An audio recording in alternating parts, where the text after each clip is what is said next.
A man bleeds out in a dirty Chicago alley while a crowd of onlookers dips their handkerchiefs in his pooling blood. A hotel window slides open on the 6th floor, and a hitman plummets to the concrete, taking the syndicate's greatest secrets to the grave. 3 days of non-stop poker end with a bullet to the gut in room 349, the victim refusing to name his killer to the plod. A 5-year-old boy is caught in a storm of Thompson submachine gun fire meant for a rogue enforcer. These are not movie scripts. These are the archival records of an era when blood flowed like bootleg liquor and the federal government had to make deals with the devil just to keep the docks from burning down. Welcome back to the archives. I am your host, pulling the dust covers off the case files history tried to sanitize. We have 8 files on the desk today. 8 descents into the absolute worst of the American underworld. Take a second to lock your doors, check your windows, and if you find yourself looking over your shoulder, hit that subscribe button and leave a like. It helps keep the lights on in the evidence room.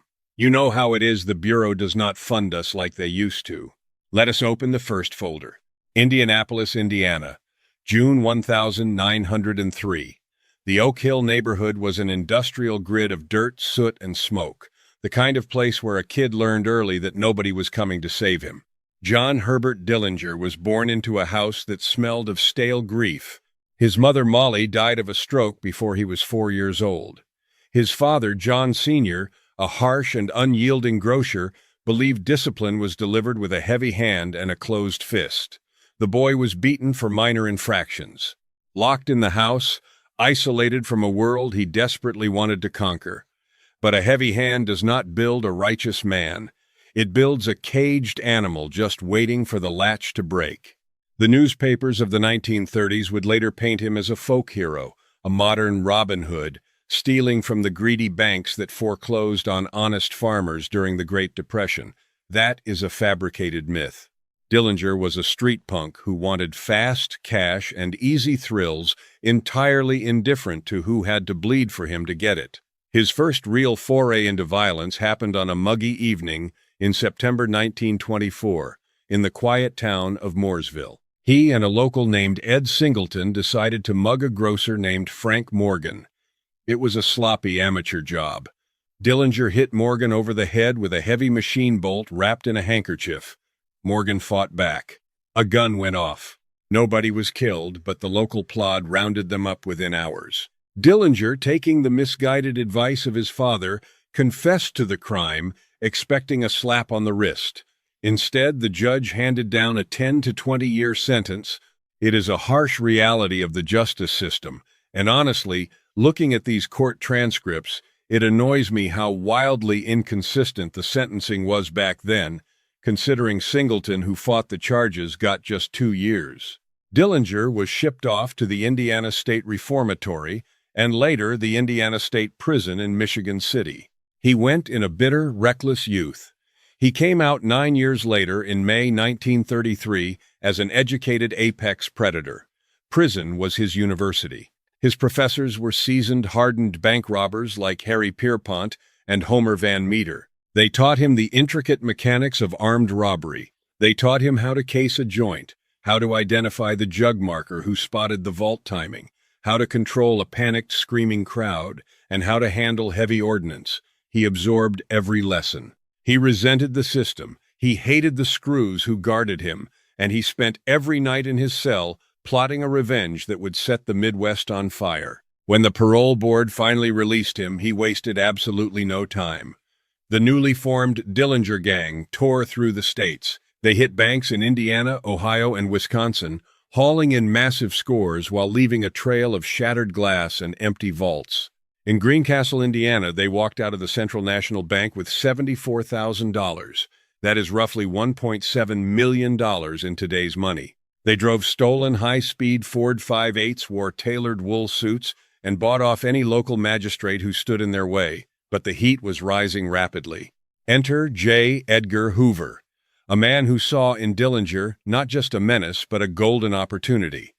Hoover was aggressively trying to build the Bureau of Investigation into a federal powerhouse with unlimited jurisdiction. He needed a monster to justify his massive budget requests to Congress, and Dillinger was the perfect poster boy. Hoover officially labeled him public enemy number one, putting a $20,000 bounty on his head. That translates to nearly $460,000 today. The intense pressure forced Dillinger to become more erratic, more paranoid, and vastly more violent. The Robin Hood facade was peeling away, rapidly revealing the aggro sociopath underneath. Which brings us to the 15th of January, 1934. East Chicago, Indiana. The First National Bank. The gang stormed the lobby, brandishing Tommy guns, screaming profanities at the terrified tellers and forcing them to the marble floor. Outside, a patrolman named William Patrick O'Malley was on foot patrol. O'Malley was 43 years old, a devoted husband, a father to 3 young daughters, a man making a modest municipal salary, just trying to put food on the table during the worst economic collapse in American history. He heard the muffled commotion from inside the bank and ran directly toward the danger. When Dillinger emerged from the heavy brass doors, using a captive bank vice president as a human shield, O'Malley drew his service revolver and fired 4 times. The bullet struck Dillinger square in the chest, but he was wearing a heavy, custom-made bulletproof vest hidden under his overcoat. Dillinger did not retreat. He did not hesitate. He raised his Thompson submachine gun and unleashed a relentless burst of heavy .45 caliber fire. 8 rounds tore through O'Malley. The patrolman collapsed onto the frozen, snow-covered pavement, bleeding to death in seconds, while the gang sped away in their getaway car. There was no glory here in the cold Indiana winter. Just a dead father, a devastated widow planning a closed-casket funeral, and $20,000 in stolen cash, which is about $460,000 today. The federal net was closing, but the gang managed one of the most embarrassing jailbreaks in American history. After being captured in Arizona, Dillinger was extradited to the supposedly escape-proof Crown Point Jail in Indiana. In March 1934, he used a fake gun, carved from a wooden washboard and blackened with black shoe polish, to take hostages and lock up the guards. I usually keep neutral when doing these, but looking at the security protocols of the Crown Point facility, it is absolutely ridiculous that a man facing the electric chair was allowed the time, materials, and privacy to whittle a piece of wood into a functional-looking weapon. Dillinger stole Sheriff Lillian Hawley's personal Ford 5.8 and drove it across the state line into Illinois. That seemingly minor act of crossing a state boundary in a stolen vehicle made it a federal crime, giving Hoover exactly the legal jurisdiction he needed. Hoover unleashed his top agent, Melvin Purvis, to hunt the dog down. The pursuit led to the Little Bohemia Lodge in Manitowish Waters, Wisconsin in April 1934. The lodge was a quiet retreat, surrounded by dense pine forests and a pristine lake. It was paradise, but paradise never lasts forever. And for the Dillinger gang, the road ahead was paved with civilian blood. The FBI agents surrounded the lodge at night, but a group of 3 innocent civilian Conservation Corps workers who had just stopped by for a beer walked out and got into a Chevrolet coupe. The agents, nervous and poorly trained for night combat, opened fire on the vehicle without identifying the occupants. The heavy gunfire ripped through the car. Eugene Boineau, a completely innocent civilian, was shot dead on the spot. The other 2 men were severely wounded. In the ensuing chaos, Dillinger and his top enforcers escaped out the back windows, killing a federal agent named W. Carter Baum in the process. I cannot believe no one has made this specific botch job into a detailed television series. The sheer incompetence of the raid was a public relations nightmare for Hoover. The relentless pursuit drove Dillinger deep underground in Chicago. He paid a corrupt underworld doctor to perform shoddy plastic surgery to alter his facial features and used raw acid to burn off his fingertips. It was agonizing, brutal work, and it ultimately did not matter. The criminal underworld has absolutely no loyalty when the price on your head is high enough. The 22nd of July, 1934. A sweltering Sunday evening in Chicago. The temperature was hovering in the high 90s, the urban air thick, stagnant, and oppressive. Dillinger decided to risk leaving his hideout to catch a movie at the Biograph Theater on North Lincoln Avenue. He was accompanied by 2 women. One was his current gun moll, Polly Hamilton, a runaway who liked the danger. The other was Ana Campanas, a Romanian brothel madam facing imminent deportation by the federal government. Ana had already made a secret deal with Melvin Purvis. She would deliver the country's most wanted man in exchange for the reward money and a permanent cancellation of her deportation order. To ensure the federal agents recognized her in the dense summer crowd, she agreed to wear an orange skirt, which she knew would look bright red under the glowing marquee lights of the theater. The enduring legend of the woman in red was born in that exact moment. The movie playing that night was Manhattan Melodrama starring Clark Gable and William Powell, a fitting film about gangsters facing the consequences of their actions. When the movie ended at 10:30 in the evening, the heavy wooden doors of the biograph swung outward. The crowd spilled out onto the hot concrete sidewalk, bathed in the flashing neon glow of the theater sign.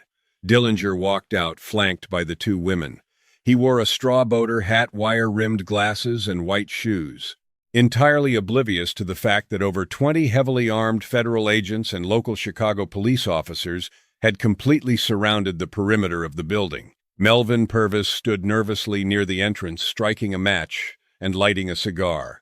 It was the designated signal. The agents instantly closed in from all sides. Someone in the perimeter shouted for him to freeze. Dillinger realized the trap had been sprung. He spun around his hand, instinctively diving into his right trouser pocket to grab his Colt Model 1908 pocket automatic pistol. He never managed to draw the weapon. 3 men opened fire simultaneously from just a few feet away. 5 bullets ripped through the humid night air. One heavy round struck Dillinger squarely in the chest. Another hit him in the side. The fatal shot entered the back of his neck, completely severed his spinal cord, and tore upward through his brain, exiting violently just under his right eye. He hit the concrete face first in a narrow, trash-filled alleyway next to the theater. There were no dramatic cinematic speeches, no romantic farewells to the women who sold him out. I have read the official Cook County coroner reports, and despite what the pulp crime magazines printed the following week, Dillinger did not have the physical capacity to utter a single word.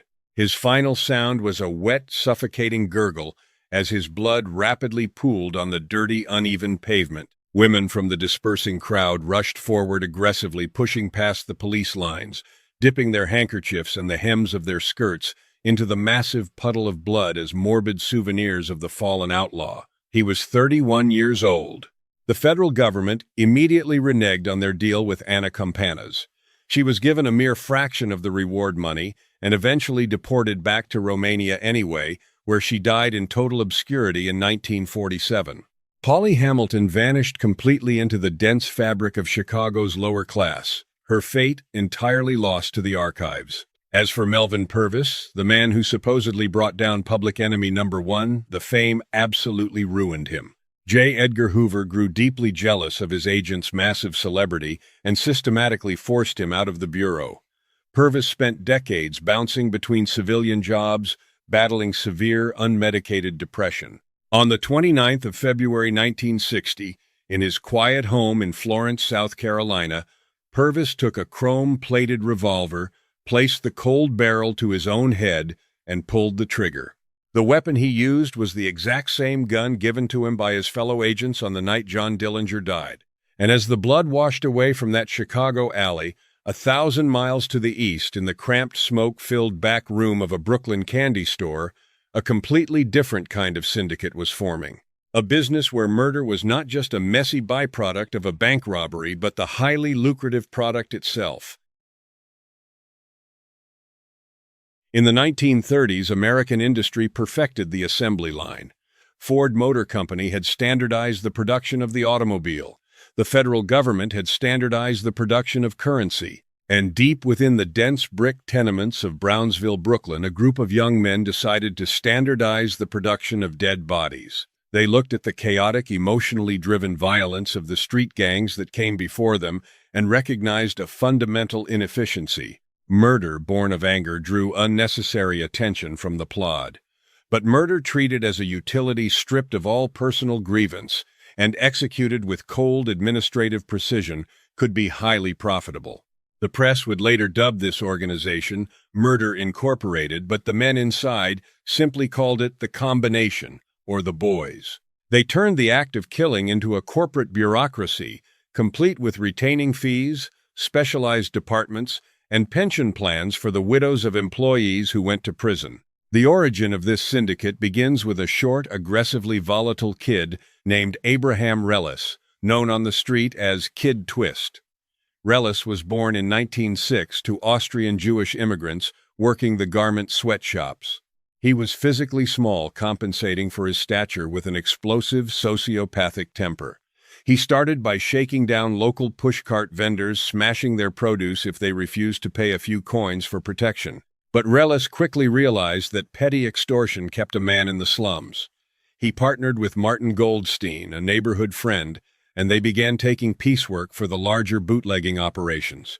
They did not have the capital to import liquor or the political connections to run massive gambling rings.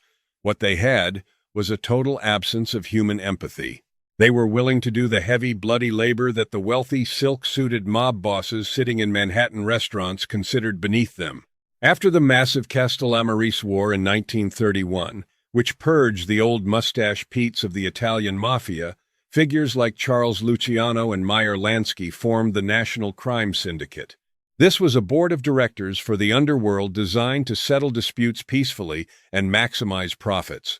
But a board of directors requires an enforcement arm to ensure its rulings are respected. Luciano and a ruthless labor racketeer named Louis Buchalter, known as Lepke, needed a squad of executioners completely disconnected from the top bosses.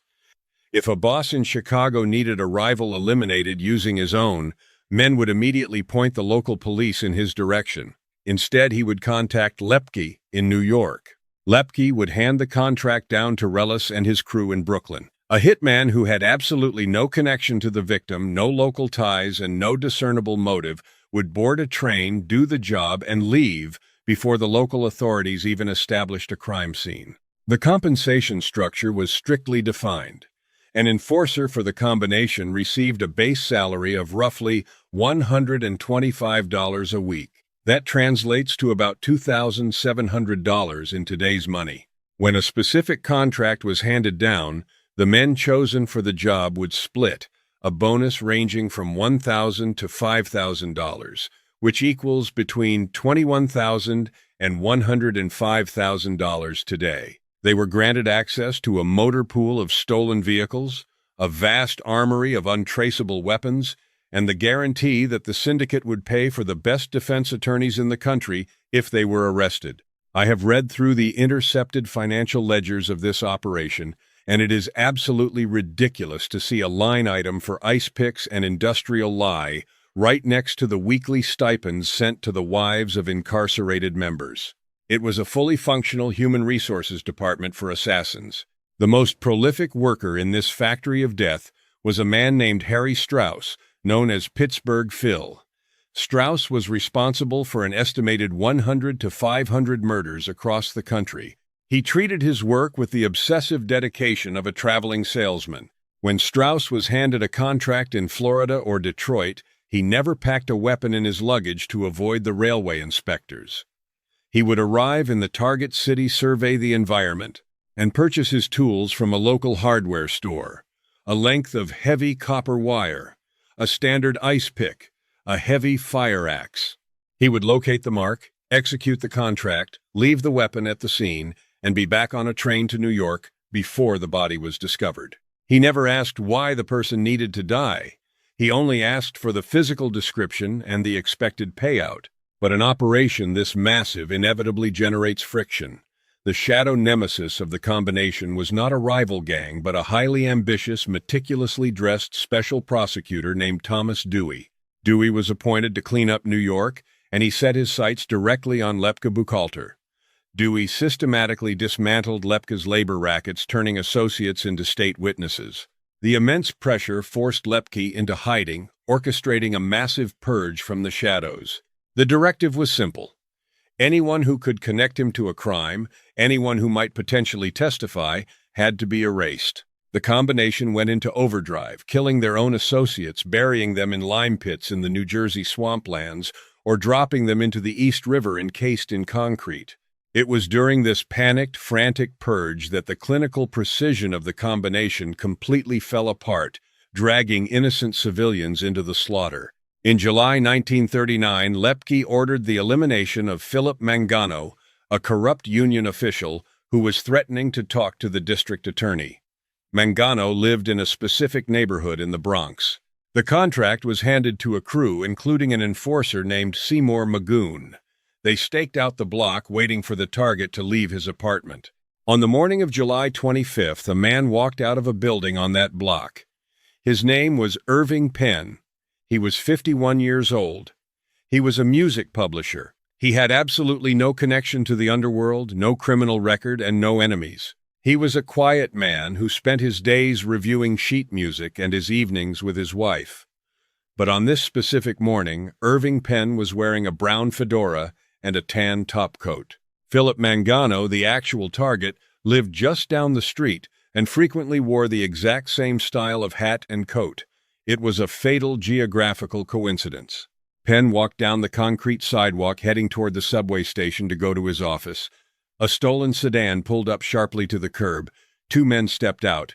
They did not ask for his name. They did not verify his identity. They simply raised their weapons and opened fire. Heavy caliber bullets tore through Penn's chest and abdomen. The force of the impact spun him around, dropping him onto the hard pavement. His briefcase popped open, scattering white pages of sheet music across the dirty street, the paper rapidly soaking up the expanding pool of blood. Tires screeched. The car lurched forward, vanishing into the morning traffic. Irving Penn bled to death on the sidewalk, a completely innocent man murdered simply because he bought a coat that matched a gangster's wardrobe. The sheer incompetence of the hit drew massive public outrage, putting an enormous spotlight on the operations in Brooklyn. The walls began to close in rapidly. In 1940, the district attorney in Brooklyn, William O'Dwyer, managed to flip a low-level associate, who then gave up another associate, creating a domino effect that led directly to Abe Reless. Kid Twist was arrested and held without bail.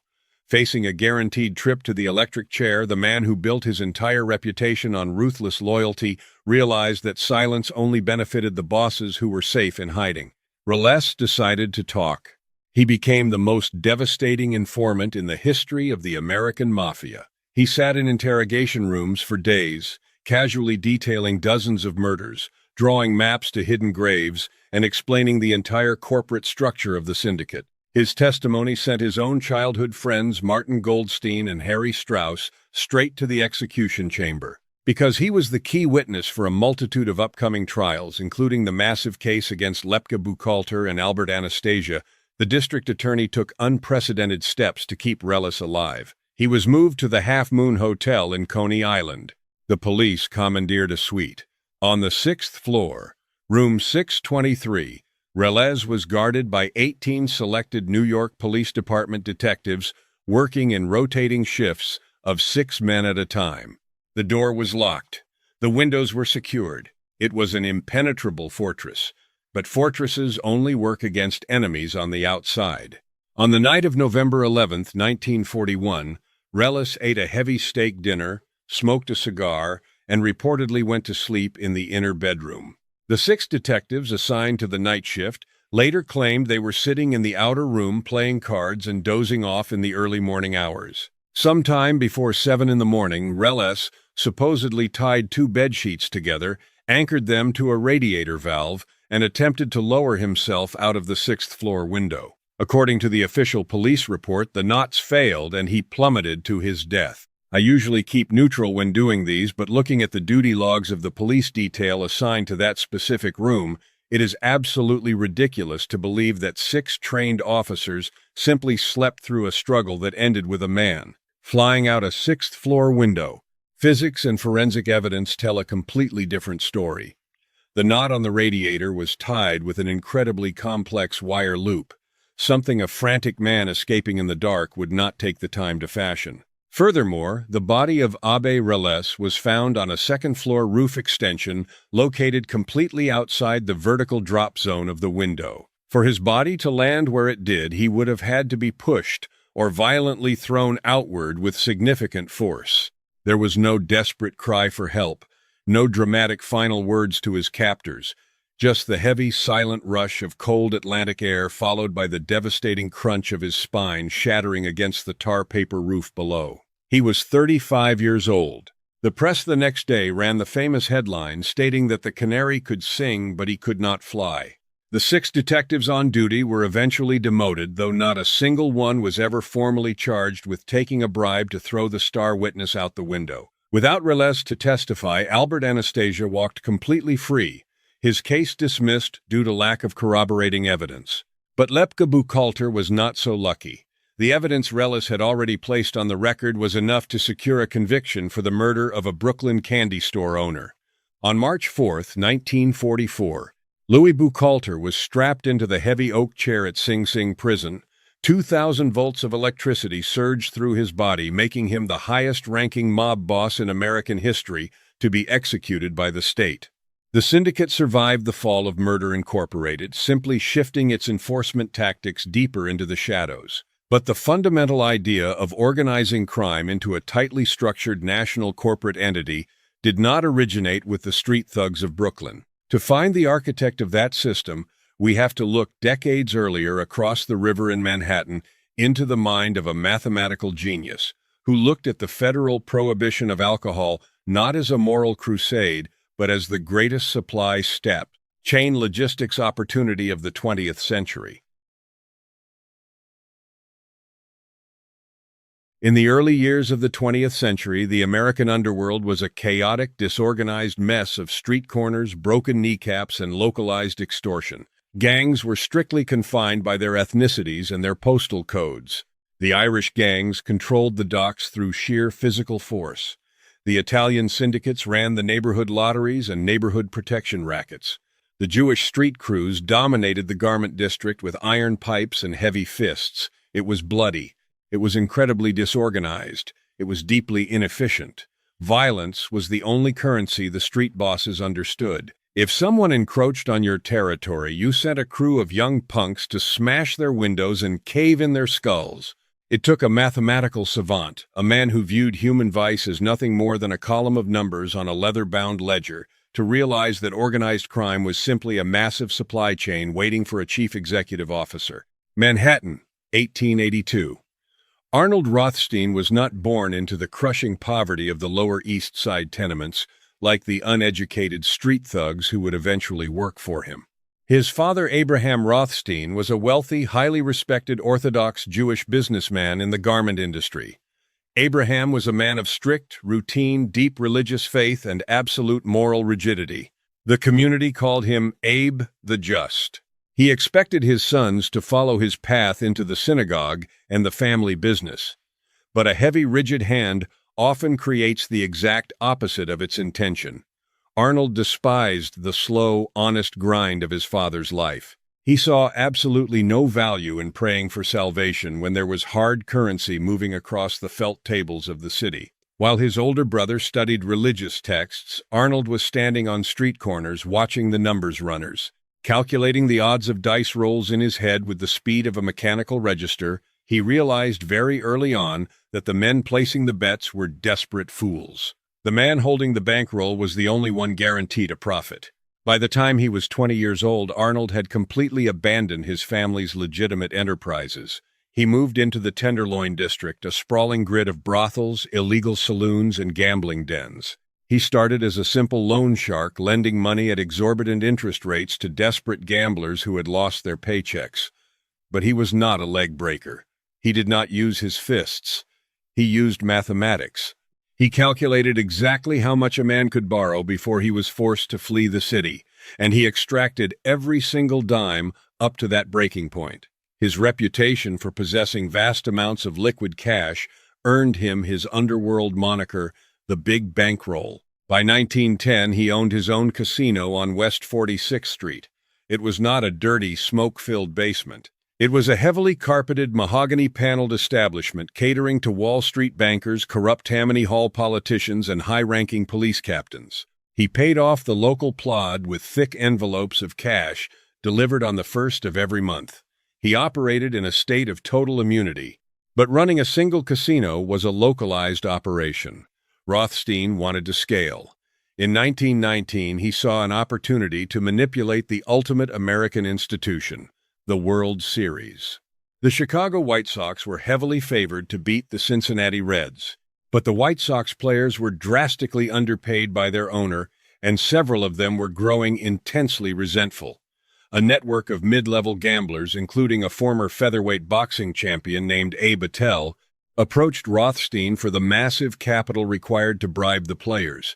Rothstein agreed to bankroll the fix. He provided $80,000 in cash. That is approximately $1.4 million in today's money. He placed his own bets through a complex network of proxy bettors across the country, ensuring his own name never appeared on a single wagering slip. When the heavily favored White Sox intentionally lost the series, the massive influx of unusual betting patterns triggered an investigation. The scandal tore the sport apart. This is where we see the absolute disparity of consequence in Rothstein's world. Consider the collateral damage of his $80,000 investment.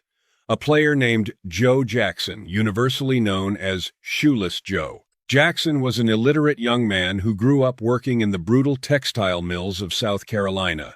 He did not possess a criminal mind. He just wanted to hit a baseball. But Rothstein's money poisoned the well. Jackson received $5,000 of the bribe money, which is about $88,000 today. Despite actually playing well during the series, hitting .375, Jackson was indicted, publicly disgraced, and permanently banned from professional baseball. His career was completely annihilated. He spent the rest of his life running a small liquor store and a dry cleaning business in Greenville, a broken man carrying the weight of a national betrayal. Meanwhile, Arnold Rothstein, the man who funded the entire operation, was called before a grand jury in Chicago. He arrived wearing a custom-tailored wool suit, calmly denied any knowledge of the fix, and blamed the entire scandal on the lower-level gamblers who had used his name without permission. I have read the grand jury transcripts from Chicago, and it absolutely annoys me how easily a man with a thick wallet could buy the selective blindness of an entire judicial system. Rothstein walked out of the courthouse without a single indictment. The illiterate mill worker lost his entire existence. The architect went back to Manhattan to count his winnings. When the federal government enacted the Volstead Act in 1920, outlawing the sale and production of alcohol, the street gangs saw an opportunity for violence. They began hijacking each other's small delivery trucks and fighting over bathtubs full of toxic homemade gin. Rothstein looked at prohibition and saw a massive, untapped logistics market. He did not bother with bathtub gin. He traveled to London. He established purchasing contracts with legitimate Scottish distilleries. He bought an entire fleet of transatlantic freighters to transport premium liquor across the ocean and a fleet of high-speed boats to run the cargo past the United States Coast Guard off the shores of Long Island. To manage this massive distribution network on the streets of New York, he needed muscle. But he did not want ignorant thugs. He wanted smart, hungry young men he could mold. He took a young Sicilian named Charles Luciano, known as Lucky, and a brilliant Russian Jewish immigrant named Meyer Lansky under his wing. Rothstein taught them how to dress, how to speak to politicians, and most importantly, how to structure their street crews like a corporate hierarchy. He taught them that shooting a rival in the street was bad for business because it disrupted the supply chain and drew federal heat. He financed their initial drug smuggling operations and their bootlegging runs, but a teacher who demands a massive cut of the profits will eventually become a target. Luciano and Lansky became his shadow nemeses. They respected his intellect, but they deeply resented his physical cowardice. They were out on the docks, taking bullets and dodging federal agents, while Rothstein sat in his suite at the Park Central Hotel, drinking milk, eating apples, and simply adding numbers to his ledger. They realized they had learned everything they needed to know about the combination of crime and business. The corporate structure was in place. They just needed the chief executive officer to step down. Rothstein's arrogance ultimately eclipsed his mathematical genius. He firmly believed his money and his political connections made him untouchable. He began heavily backing a massive high-stakes poker game in Manhattan. In September 1928, a local gambler named George Hump McManus organized a marathon card game at the apartment of a man named Jimmy Meehan. The players included some of the most notorious card sharks and degenerate gamblers in the country, including Titanic Thompson and Nate Raymond. Rothstein sat down at the table. The game lasted for 3 continuous days and 3 exhausting nights. The air in the apartment grew thick with the acrid smell of burnt coffee, heavy cigar smoke, and stale sweat. The men played in their shirt sleeves, their eyes bloodshot, writing massive debts on small paper slips known as markers. For 3 days, the mathematics completely failed Arnold Rothstein. The cards turned against him with devastating consistency. When the game finally broke up, Rothstein was holding a staggering debt of $320,000. That translates to roughly $5.7 million in today's money. He walked out of the apartment and simply refused to pay. He claimed the entire game was a rigged setup, an orchestrated sting designed specifically to drain his bankroll. For weeks, the debt hung over the underworld. You do not owe $5.7 million to men like Titanic Thompson and expect to live a quiet life. The tension reached a breaking point in early November. November 4th, 1928. A cold, damp Sunday evening in Manhattan. Rothstein was sitting at his regular booth in Lindy's Delicatessen on Broadway, conducting business and taking sports bets. Sometime around 10:15 in the evening, he received a phone call. It was George McManus. McManus asked Rothstein to come to room 349 at the Park Central Hotel, located just a few blocks away on 7th Avenue, to discuss settling the poker markers. Rothstein stood up. He reached into his coat pocket, pulled out his heavy-caliber revolver, and handed it to his bodyguard, a man named Fats Walsh. He told Walsh to wait at the delicatessen. He was going to handle the meeting alone. I usually keep neutral when doing these, but walking completely unarmed into a hotel room to confront men you just accused of cheating out of nearly $6 million is just spectacularly arrogant. It is the kind of hubris that only comes from a lifetime of never facing a physical consequence. Rothstein walked out into the cold night air and headed toward the Park Central. He entered the massive gilded lobby, walked past the front desk, and took the brass elevator up to the 3rd floor. He walked down the long carpeted hallway and knocked on the heavy wooden door of room 349. The door opened. He stepped inside. We do not know exactly what was said in those first few seconds. We do not know if voices were raised or if the transaction was strictly business. But the conversation did not last long. Someone in the room drew a weapon. A single shot echoed against the plaster walls. A heavy-caliber bullet struck Rothstein squarely in the lower abdomen. The force of the impact doubled him over. The bullet tore downward, ripping through his intestines and severing major blood vessels.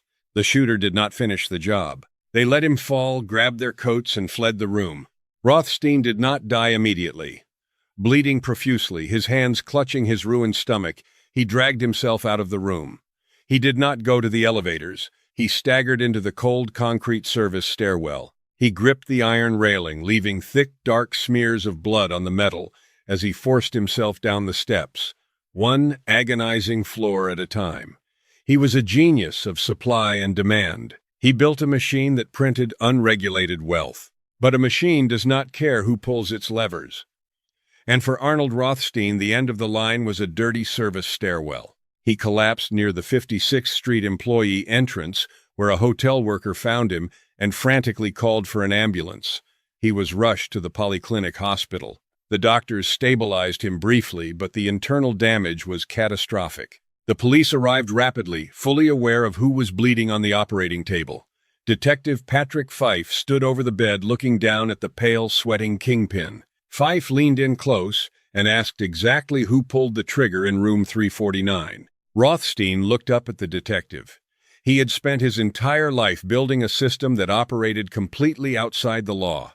He was not going to break his own rules on his deathbed. His breathing was shallow. His voice was a weak, rattling whisper. "Me mutter did it." He closed his eyes. When another detective pressed him hours later, he simply muttered his final testament to the criminal code. "You stick to your trade, I will stick to mine." Arnold Rothstein fell into a deep coma and died 2 days later on November 6, 1928. He was 46 years old. The aftermath was a masterclass in underworld efficiency. George McManus was arrested and put on trial for the murder. However, due to a sudden, widespread epidemic of witness amnesia, the complete disappearance of McManus's coat from the crime scene, and a severe lack of cooperating evidence, McManus was completely acquitted of all charges. The murder of the Brain officially remains an unsolved case in the archives of the New York Police Department. Rothstein's legitimate estate, supposedly worth millions, was instantly entangled in massive tax claims, hidden ledgers, and unpaid debts. He was declared entirely bankrupt post-mortem. But his true legacy was not in the banks, it was in the streets. Before his body was even buried in the Ridgewood Cemetery, Charles Lucky, Luciano, and Meyer Lansky moved aggressively. They absorbed his political contacts. They took over his transatlantic smuggling routes. They seized his massive narcotics network. The students completely devoured the empire of the teacher. The refined era of the mathematical gambler, the man who handled millions but refused to carry a gun, bled out on those hospital sheets. The men who took over his ledgers did not rely on statistics. They relied on heavy machine guns and the sheer volume of terror. They took his corporate model and applied it directly to the concrete, sparking territorial wars that would turn the neighboring boroughs into active combat zones. Which brings us to the Bronx, and a young, violently ambitious thug who decided that mathematics were completely useless when you had a Thompson submachine gun.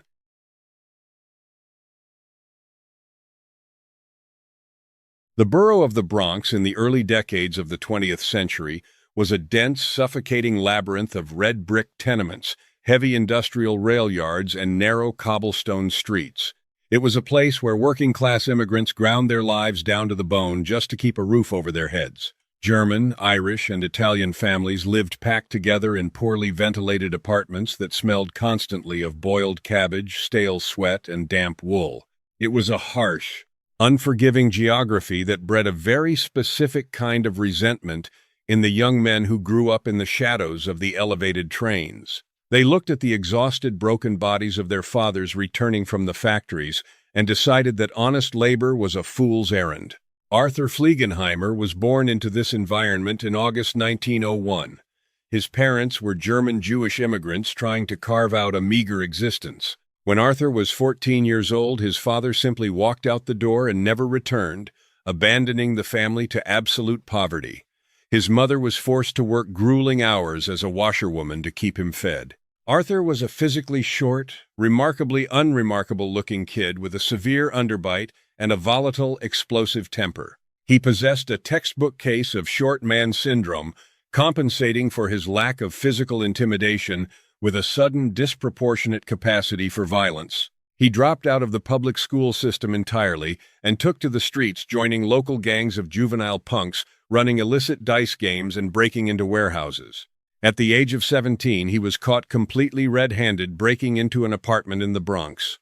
The judge showed zero leniency and sent him to the massive penal complex on Blackwell's Island, which sat directly in the middle of the East River.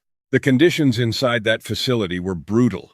The damp, freezing stone walls, the rampant tuberculosis, the daily beatings from the screws who ran the cell blocks. Prison is supposed to reform a man, but for Arthur Fliegenheimer, it acted as a blast furnace. He went in as a reckless teenage punk and came out 2 years later as a hardened, calculating predator. Upon his release, he realized that a name like Arthur Fliegenheimer did not command respect in the criminal underworld. He needed a brand. He took the name of a deceased, highly feared local thug and introduced himself to the streets of New York as Dutch Schultz. The timing was impeccable. The federal government had just enacted the Volstead Act outlawing the production and sale of alcohol. While other gangs focused on high-end imported whiskey or rum running, Schultz looked at the working-class population of the Bronx and realized they did not want expensive scotch. They wanted cheap beer. He partnered with a local criminal named Joey No, and they established a massive bootlegging operation right in the heart of the borough. They purchased a fleet of heavy Mack trucks and bought out small illegal breweries hidden inside commercial garages. Their sales strategy was not built on the quality of their product, which was notoriously bitter and often laced with toxic impurities. Their strategy was built on blunt force trauma. Schultz and his muscle would walk into a local speakeasy, order a drink, and demand to see the owner. They would politely inform the proprietor that from that moment forward, he would exclusively purchase Dutch Schultz beer at whatever price Schultz dictated. If the owner refused, the crew would return the following night.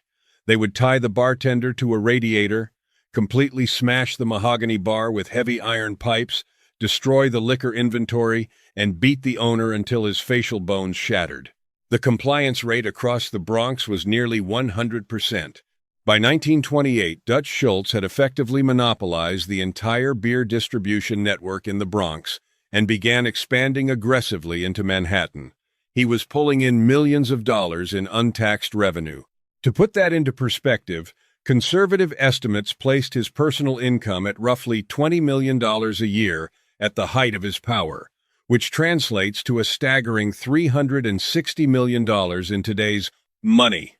I have combed through the intercepted distribution ledgers from his Bronx breweries, and it absolutely annoys me how a high school dropout essentially built a flawless municipal supply chain through nothing but violence and bribery, while the local plod looked the other way for a thick envelope of cash on the first of every month. Schultz bought custom-tailored suits, moved into luxury hotel suites, and surrounded himself with a private army of enforcers. But a man who rules entirely by fear inevitably breeds subordinates who believe they can employ the exact same tactic against him. Enter the shadow nemesis. Vincent Call was born in Gweedore, Ireland in 1908, and his family emigrated to the Bronx when he was an infant. If Arthur Fliegenheimer's childhood was bleak, Vincent Call's was a complete nightmare. His mother died of tuberculosis. His father simply disappeared.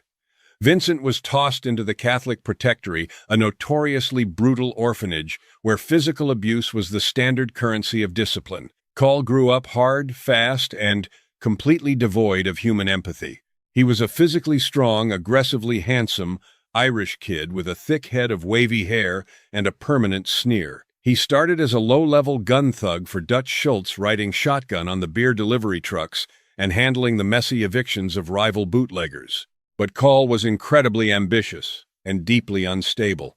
He looked at Schultz, a short, abrasive man in an expensive suit, and deeply resented him. Call believed he was doing all the heavy, bloody labor, while Schultz counted the money in a safe, warm room. In 1931, at the age of 22, Schultz simply laughed in his face, called him a dumb Mick, and fired him on the spot. You do not humiliate an aggro, heavily armed psychopath and expect him to walk away quietly. Call immediately formed his own splinter gang, pulling in his older brother Peter and a crew of equally desperate, violent street thugs. The Bronx beer war officially ignited. Call did not have the capital to build his own breweries, so he simply stole from Schultz. Call's crew would stalk the massive beer trucks through the narrow Bronx streets, box them in with stolen sedans, pull the drivers out at gunpoint, and hijack the entire cargo. They would then turn around and sell the stolen beer back to Schultz's own customers at half the price. When Schultz sent out enforcement squads to hunt Call down, Call ambushed them. The streets of New York became a literal combat zone. Heavy Thompson submachine gun fire echoed off the brick buildings in broad daylight. The violence rapidly escalated from stolen cargo to targeted assassinations. Call's crew managed to gun down Joey No Schultz's closest friend and business partner outside the Chateau Madrid on West 54th Street. Noah was wearing a heavy wool coat, but the heavy caliber bullets tore right through the fabric, dropping him on the pavement. He died in the hospital a month later, refusing to name his killers to the police. The death of Noah completely unhinged Dutch Schultz. He placed a $50,000 bounty on Vincent Call's head. That is roughly $930,000 in today's money. A fortune massive enough to make every single criminal in the city actively hunt the young Irishman. But the fatal flaw of the volatile outlaw is that their total disregard for human life eventually spills over the boundaries of the underworld, dragging completely innocent civilians into the crossfire. Which brings us to the collateral damage that defined this entire war. July 28, 1931. A sweltering, oppressive Tuesday afternoon in East Harlem. The temperature was pushing 90 degrees. The humidity hung in the air like a wet wool blanket. On Helmar Avenue, the fire hydrants had been opened to provide some relief for the neighborhood children. A massive wooden ice wagon was parked near the curb, and kids were swarming around it, picking up the small frozen chips of ice that fell to the dirty pavement. Among them was Michael Vengali. He was 5 years old, a completely innocent child wearing short trousers and a thin cotton shirt, just trying to escape the brutal heat of the city. Vincent Call and his crew were cruising down Helmar Avenue in a stolen touring car. They spotted Joey Rao, a high-ranking enforcer for Dutch Schultz, standing near a social club on the corner. Call did not care about the crowded street. He did not care about the ice wagon or the children playing in the water. He simply saw his target. The car slowed down. The rear windows rolled down. Call and his men leveled their Thompson submachine guns and Auto 5 shotguns and opened fire directly into the dense crowd. The heavy .45 caliber rounds tore through the humid air. Joey Rao immediately dove to the concrete, avoiding the gunfire completely. But the children had absolutely no warning. The bullets shattered the wooden slats of the ice wagon. 4 young children were struck by the heavy military-grade ammunition. Little Michael Vengali was hit 4 times in the abdomen and chest. The kinetic energy of the rounds physically lifted the 5-year-old boy off his feet and threw him violently against the hot pavement. Tires screeched. The touring car lurched forward, vanishing into the maze of Harlem streets. The aftermath was absolute carnage. Screaming mothers rushed out of the tenements, dropping into the expanding pools of blood mixing with the water from the fire hydrants. Michael Vengali was rushed to the hospital, but his small body could not survive the massive internal trauma. He bled to death on the operating table. The murder of a 5-year-old child completely shifted the atmosphere of the city. The newspapers branded Call with a nickname he absolutely despised, Mad Dog. The mayor of New York ordered the police department to hunt him down with extreme prejudice. Even the highest-ranking bosses of the Italian and Jewish syndicates, men like Charles Luciano and Meyer Lansky, were deeply disgusted. Mad Dog Call was bringing an unprecedented level of federal and local heat onto all their operations. The Underworld consensus was unanimous. Call had to die. Despite the massive dragnet, Call managed to evade capture for months, bouncing between cheap boarding houses and demanding extortion money from other gangsters to fund his rapidly dwindling war chest. He even stood trial for the Vengali murder in late 1931, but walked out of the courtroom. A free man after his high-priced defense attorney completely dismantled the prosecution's star witness, revealing the man to be a chronic perjurer. The acquittal absolutely enraged the public, and it sealed Call's fate.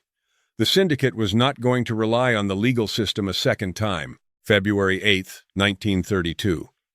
Call was completely out of money, deeply paranoid and heavily armed.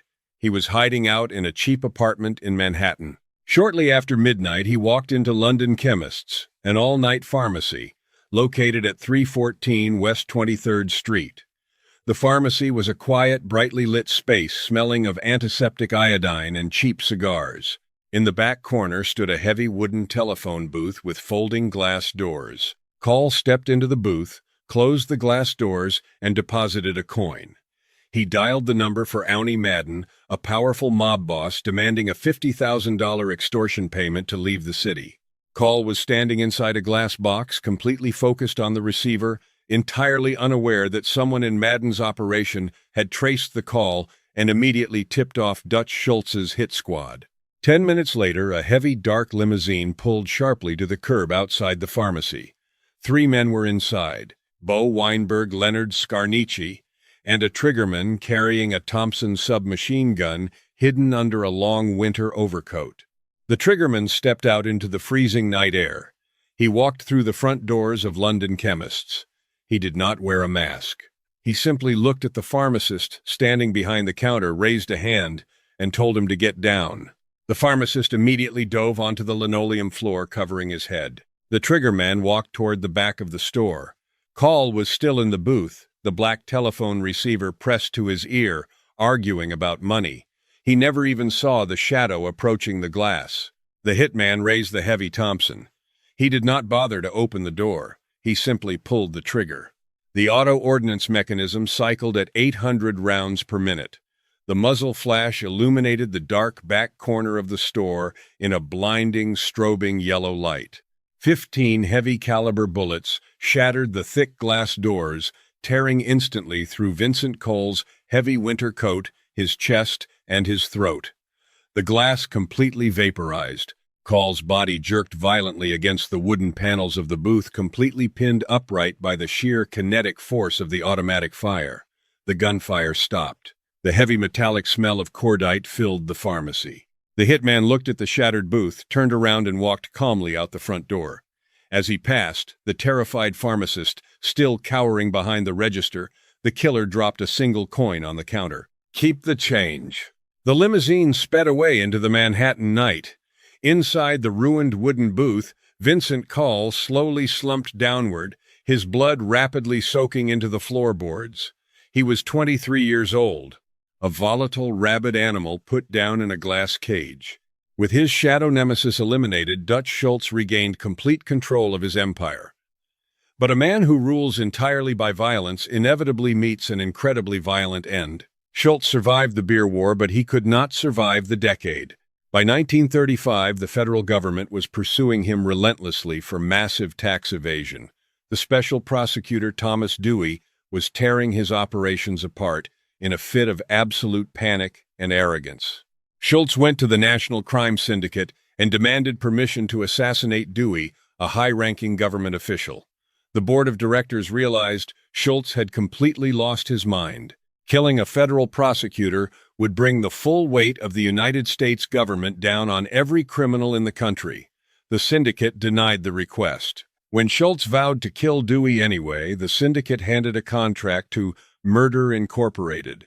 October 23, 1935, the Palace Chop House in Newark, New Jersey. Schultz was holding a meeting in the back room with 3 of his top associates. Shortly after 10 in the evening, Schultz stood up and walked down the short hallway to the men's restroom. He stood at the porcelain urinal. 2 hitmen, Charles the Bug Workman and Emmanuel Mendy Weiss, entered the restaurant with heavy weapons. Workman walked directly into the restroom. Schultz turned his head just as Workman fired a rusty .45 caliber pistol. The bullet struck Schultz just below the heart, tearing through his large intestine and lodging in the base of his spine. Workman left him bleeding on the tiled floor, walked out to the back room, and helped completely annihilate Schultz's 3 associates in a massive hail of shotgun fire. Schultz did not die instantly.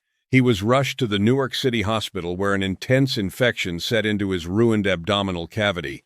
His temperature skyrocketed to 106 degrees. As the infection ravaged his brain, the man who built an empire on calculated numbers slipped into a complete babbling delirium. A police stenographer sat by his bed for nearly 24 hours, documenting his final words, hoping for a confession. Instead, the stenographer recorded a surreal, terrifying glimpse into a fractured mind. For hours, Schultz rambled incoherently. A boy has never wept nor dashed 1,000 Kim. You can play jacks, and girls do that with a softball and do tricks with it.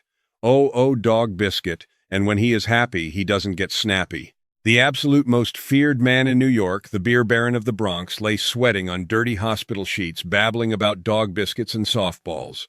The poison finally overtook his system on October 24th. He was 34 years old. His massive wealth, supposedly hidden in a steel lockbox buried somewhere in upstate New York, has never been found. The Bronx beer empire instantly collapsed, absorbed completely by the Italian syndicate. But the bloodshed in the Bronx was just a localized infection. To understand how the entire arterial system of the American underworld became diseased, we have to look west, to a city where the streets were essentially paved with lead and a family of brothers who built a kingdom on industrial poison.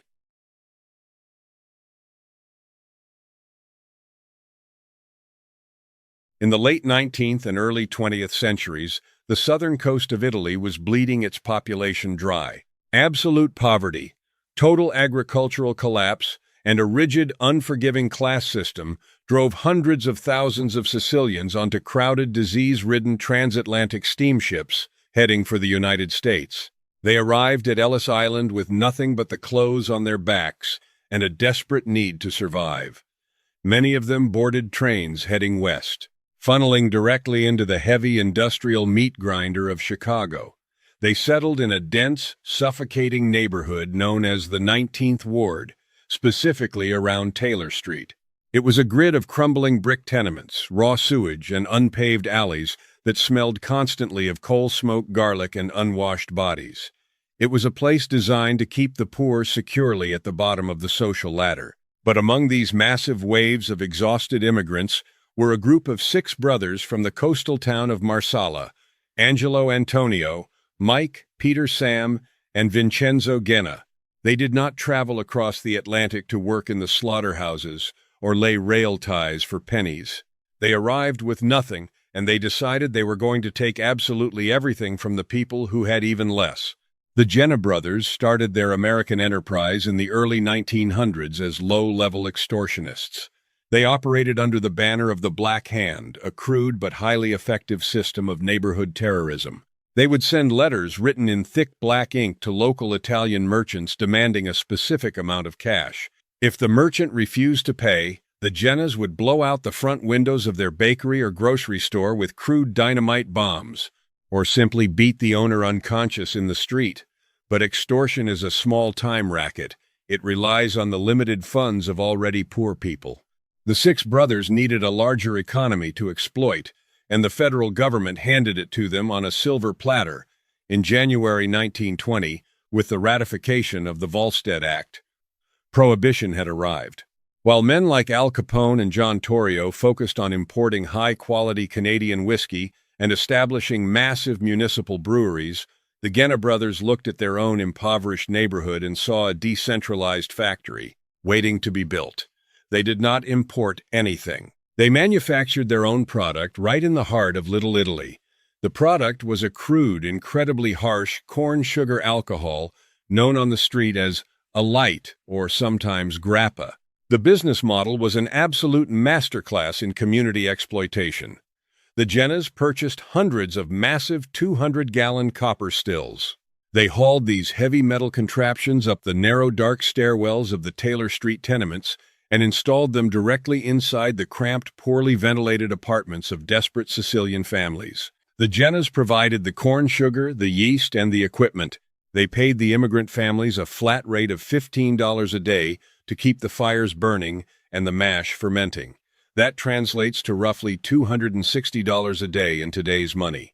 To a Sicilian laborer who was breaking his back for $2 a day at the rail yards, it seemed like an absolute fortune. But it was a trap that destroyed the very fabric of the neighborhood. The tenement buildings grew stiflingly hot, the air completely saturated with the heavy, sickeningly sweet stench of fermenting mash. The smell was so dense, it actually masked the odor of the nearby Union stockyards. These families lived in constant waking terror of boiler explosions, which frequently blew out the walls of the brick buildings, scalding women and children with boiling alcohol. And the product itself was literal poison. The alight was not aged in oak barrels. It was raw industrial-grade ethanol, frequently contaminated with heavy lead solder from the cheap copper stills, and purposely cut with highly toxic wood alcohol to stretch the volume. Methanol poisoning is a brutal, agonizing way to die. It attacks the central nervous system. It destroys the optic nerve, causing permanent, irreversible blindness. The human liver attempts to metabolize the wood alcohol, converting it directly into formaldehyde, essentially embalming the victim from the inside out. The Genna brothers were not selling this toxic swill to the wealthy politicians in the downtown luxury hotels. They were selling it back to the working class in cheap, dirty neighborhood speakeasies. They were permanently blinding and killing their own countrymen to build a bankroll. The profit margins were staggering. The Gennas produced the alcohol for pennies and sold it to local distributors for $3 a gallon, which is about $50 a gallon today. At the absolute peak of their operation, the brothers were grossing an estimated $350,000 every single month. That translates to over $6.1 million a month in modern currency. They used this massive influx of untaxed cash to buy custom-tailored silk suits, diamond rings, and political influence. They aggressively took over the Union Siciliana, a highly respected fraternal organization originally designed to provide legitimate life insurance and burial funds for poor immigrants. Under the presidency of Angelo Genna, known on the street as Bloody Angelo, the Unione became a massive mafia front, forcing Italian voters to support corrupt politicians. I have combed through the municipal ledgers and the resulting grand jury testimonies from this specific era, and it absolutely annoys me how deeply the rot penetrated the Chicago infrastructure. The Genna brothers had over 400 uniformed city police officers on their direct payroll. They paid the plod so well that marked police squad cars would actually drive ahead of the Genna delivery trucks, acting as an armed escort to ensure the toxic rot gut made it safely through rival gang territories. But a kingdom built entirely on arrogance and localized corruption inevitably crashes into an outside force that simply does not care about your political connections. The shadow nemesis of the Genna brothers resided on the north side of the city. Charles Dion O'Banion was the polar opposite of the grim, brutal Sicilians. O'Banion was a flamboyant, aggressively cheerful Irish mobster with a heavy limp from a childhood streetcar accident. He owned Schofield's flower shop on North State Street, arranging beautiful floral wreaths for the funerals of the very men he had ordered gunned down the week prior. He frequently carried 3 custom firearms hidden in his tailored pockets. O'Banion despised the Gennas. He hated the Unione Siciliana, and he deeply resented the fact that they were pushing their cheap, toxic elite into his North Side territory. O'Banion did not bother negotiating. He simply sent his enforcers, heavily armed men like Jaime Weiss and George Bugs Moran, to hijack the Genna delivery trucks. They would box the trucks in, pull the drivers out at gunpoint, steal the massive cargo of alcohol, and sell it for pure profit. When the Genna brothers complained to the leadership of the Chicago outfit, specifically John Torrio and a young Al Capone Torrio, tried to mediate, but O'Banion was entirely uninterested in peace. In early 1924, O'Banion orchestrated a massive scam. He approached Torrio and Angelo Genna, claiming he was retiring from the rackets and wanted to sell his share of a highly profitable brewery for $100,000.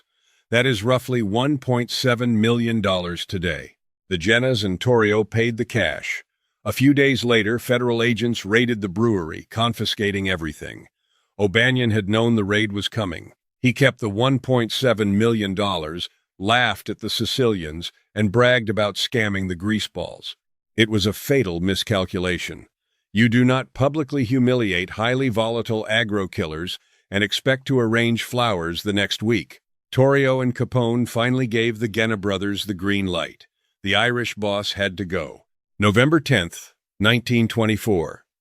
A cold, overcast Monday morning in Chicago. Dion O'Banion was standing in the back room of Schofield's flower shop, wearing a heavy suit and clipping the stems of yellow chrysanthemums. Shortly before noon, a blue Jewett touring car pulled up to the curb. 3 men stepped out. 2 of them were John Scalise and Albert Anselmi, the most feared, ruthless Sicilian assassins in the Genna arsenal. The third man driving the vehicle was Mike Genna himself, a man whose explosive temper had earned him the nickname Mike the Devil. The men walked into the shop. O'Banion, expecting a routine order for an upcoming mob funeral, smiled and extended his right hand in greeting. One of the men firmly grasped O'Banion's hand, yanking him forward and locking his right arm in a vice grip, trapping him completely. He could not reach any of his 3 hidden weapons. Scalise and Anselmi instantly drew their heavy-caliber revolvers. They fired 2 bullets squarely into O'Banion's chest. They fired 2 more bullets directly into his throat. As the Irish boss collapsed onto the wet tile floor, surrounded by shattered terracotta pots and scattered flower petals, one of the men stepped forward, placed the barrel of his gun directly against O'Banion's left cheek, and fired. A final devastating shot into his brain. The assassins walked out, climbed back into the waiting car, and vanished into the city traffic. The assassination of Dion O'Banion tore the Chicago underworld completely apart. The North Side Gang, now under the command of Jaime Weiss and Bugs Moran, swore absolute total revenge against the Genna bloodline. They were not interested in taking over the elite racket. They were entirely focused on extermination. The Genna brothers believed their massive wealth and their army of corrupt police officers made them untouchable. But silk suits and heavy diamond rings do not stop a 12-gauge shotgun slug. The retaliation began on the morning of May 26, 1925. Angelo Genna, the president of the Unione Siciliana, was driving his brand-new custom-built roadster down Ogden Avenue. He had just married a wealthy socialite in a massive, extravagant ceremony, completely oblivious to the fact that he was being hunted. A heavy touring car pulled up rapidly behind him. Inside were Jaime Weiss, Bugs Moran, and Vincent Drucci. They did not shout a warning. They simply leveled their repeating shotguns out the windows and opened fire in broad daylight.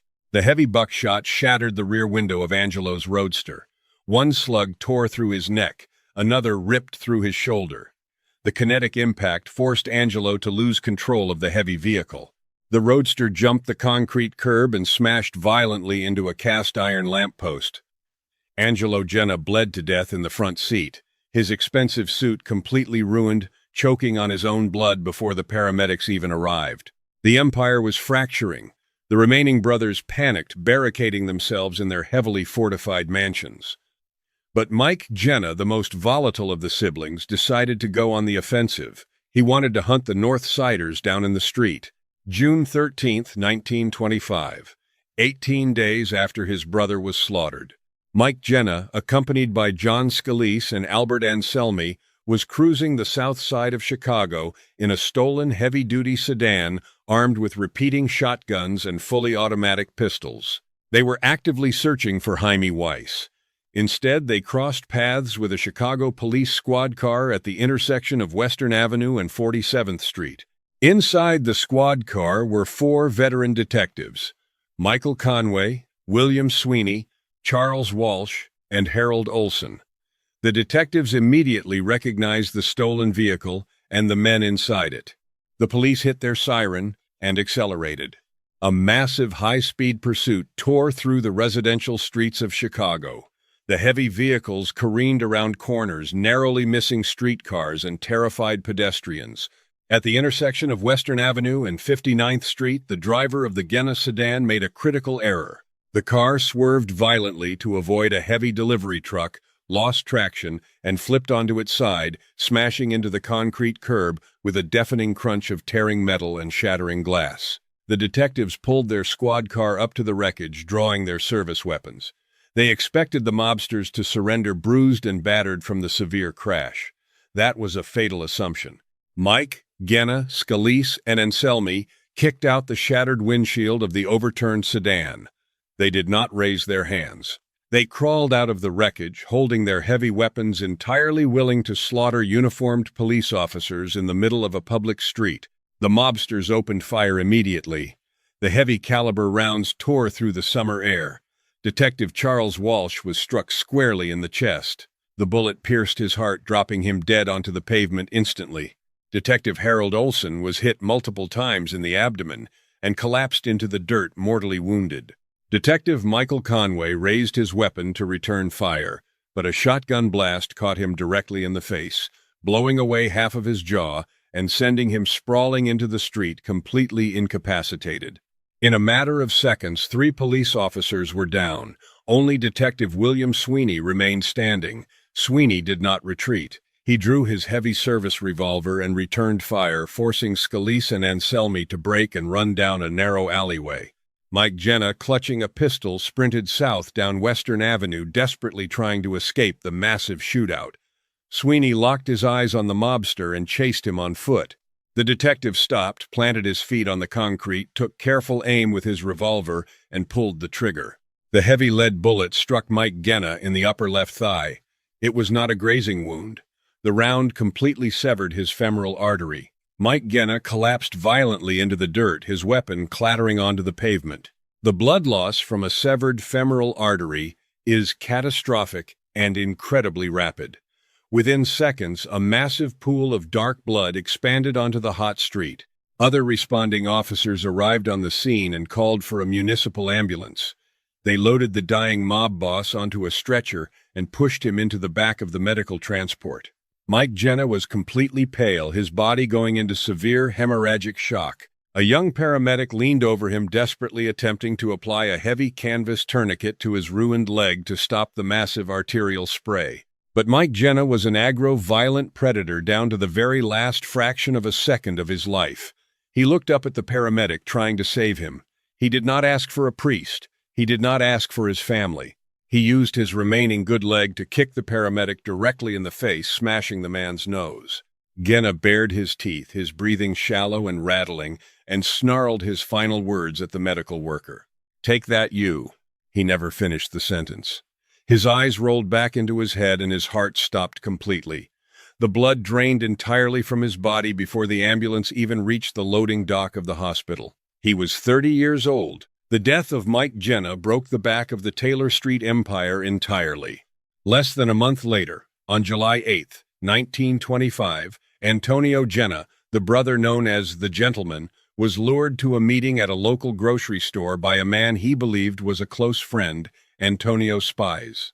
As Tony reached out to shake hands, two men stepped out from behind the wooden shelving units and shot him directly in the back. He collapsed onto the wooden floorboards, refusing to name his killers to the plod before he died in the hospital. The three remaining brothers, Sam, Jim, and Peter, looked at the absolute carnage of their family and realized the war was completely lost. They packed their remaining cash, abandoned their mansions, and fled Chicago entirely, leaving the Union Siciliana and the massive elite distribution network to be fully absorbed by Al Capone. Jim Genna died in a hospital bed in 1931. Sam Genna lived in total obscurity until 1969, and Peter Genna died in 1981, forgotten relics of a completely dead empire. As for John Scalise and Albert Anselmi, the brutal assassins who murdered Dion O'Banion and the police detectives, they managed to beat the murder charges through massive, unprecedented jury bribery. But the criminal underworld has a very long memory. 4 years later, in May 1929, Al Capone discovered the two Sicilians were plotting against him.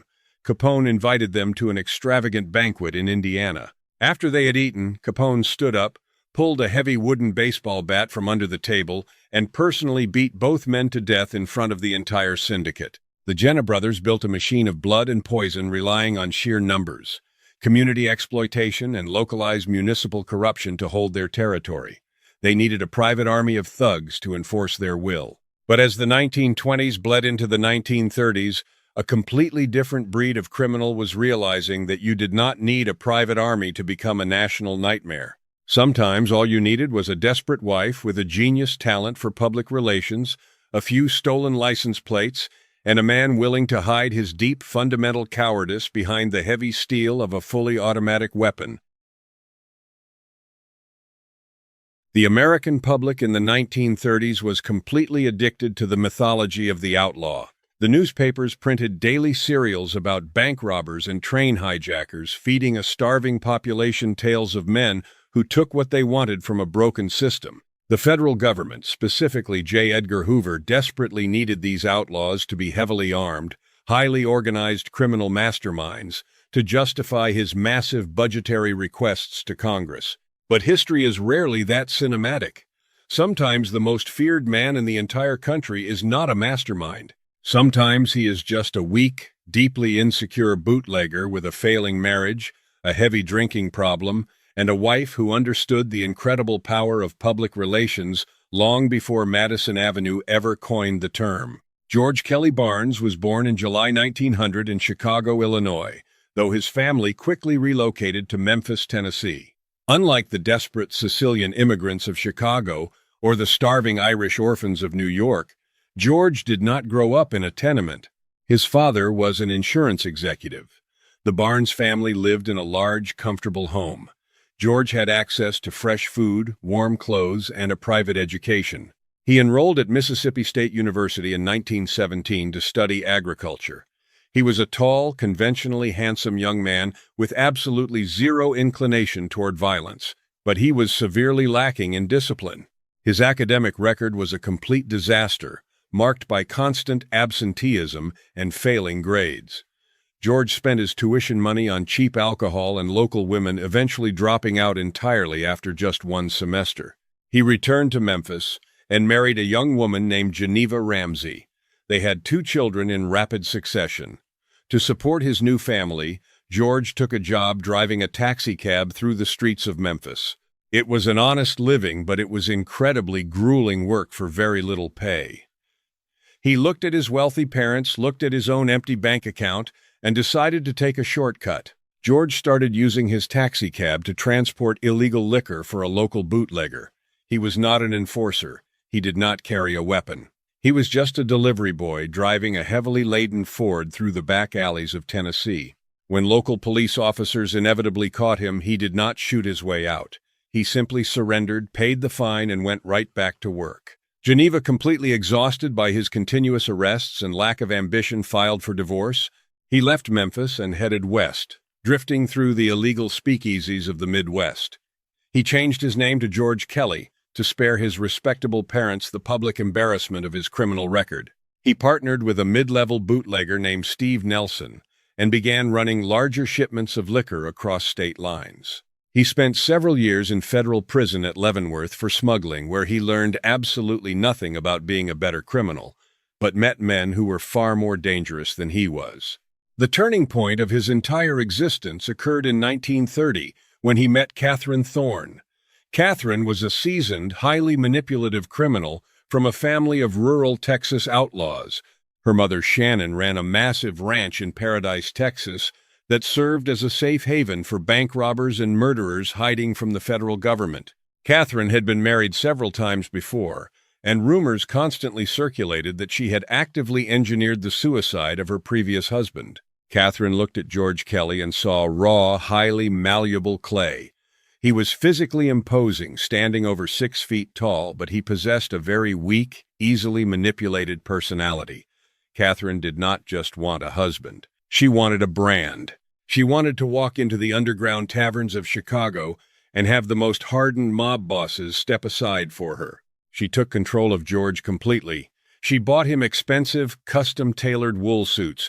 She bought him a brand-new, highly expensive automobile. And most importantly, she went to a pawn shop and purchased an Auto Ordnance Thompson submachine gun.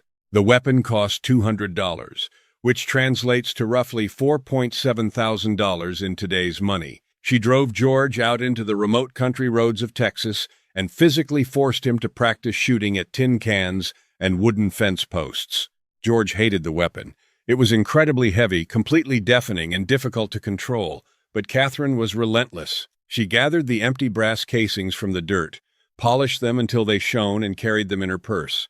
Whenever they visited illegal gambling dens in Kansas City or Chicago, Catherine would drop the heavy brass casings onto the mahogany bars and casually tell the bartenders that her husband, Machine Gun Kelly, had just used them to shred a rival. Bootlegger. I have read the original Bureau of Investigation field reports from this era, and it absolutely annoys me how easily the national press swallowed Catherine's marketing campaign without a single shred of physical evidence. George Kelly had never fired a weapon at another human being in his entire life. He had never robbed a bank. He was a convicted liquor smuggler. But Catherine distributed the brass casing so widely and spoke with such absolute conviction that the myth became a tangible reality on the streets. Local criminals began to fear him. Small-time bank robbers asked to join his crew, believing they were working for a hardened executioner. Catherine used this completely fabricated reputation to organize a crew for a massive, high-stakes operation. Bootlegging was becoming less profitable. As the repeal of prohibition loomed, the new currency of the American underworld was kidnapping for ransom. Catherine targeted Charles Urschel. Urschel was a highly prominent oil tycoon living in Oklahoma City. He was incredibly wealthy, politically connected, and lived in a massive, sprawling brick mansion in an upscale neighborhood. He was the perfect target for a syndicate demanding a massive cash payout. The operation was set for the sweltering summer of 1933. July 22nd, 1933, 11:15 in the evening. Charles Urschel and his friend Walter Jarrett were sitting on a screened porch at the back of the Urschel mansion. They were playing a quiet game of bridge with their wives. The heavy summer air was thick with humidity, completely masking the sound of a dark sedan pulling up the gravel driveway. George Kelly and a hardened, incredibly violent career criminal named Albert Bates walked up the wooden steps. They kicked open the screen door. They were holding heavy weapons. Kelly leveled the Thompson submachine gun at the two men. But Kelly, despite his fabricated reputation, was completely incompetent. He had never seen a photograph of Charles Urschel. He looked at Jarrett and Urschel, entirely unsure of which man was the millionaire. When both men refused to identify themselves, Kelly and Bates forced both Urschel and Jarrett into the back of a stolen Chevrolet sedan at gunpoint. They sped out of Oklahoma City, driving deep into the rural darkness. After several hours, they robbed Jarrett of $50 in cash, kicked him out of the moving vehicle onto a dirt road, and determined that Urschel was their primary target. They drove Urschel across the state line into Texas, heading directly for the isolated ranch owned by Catherine's mother in Paradise.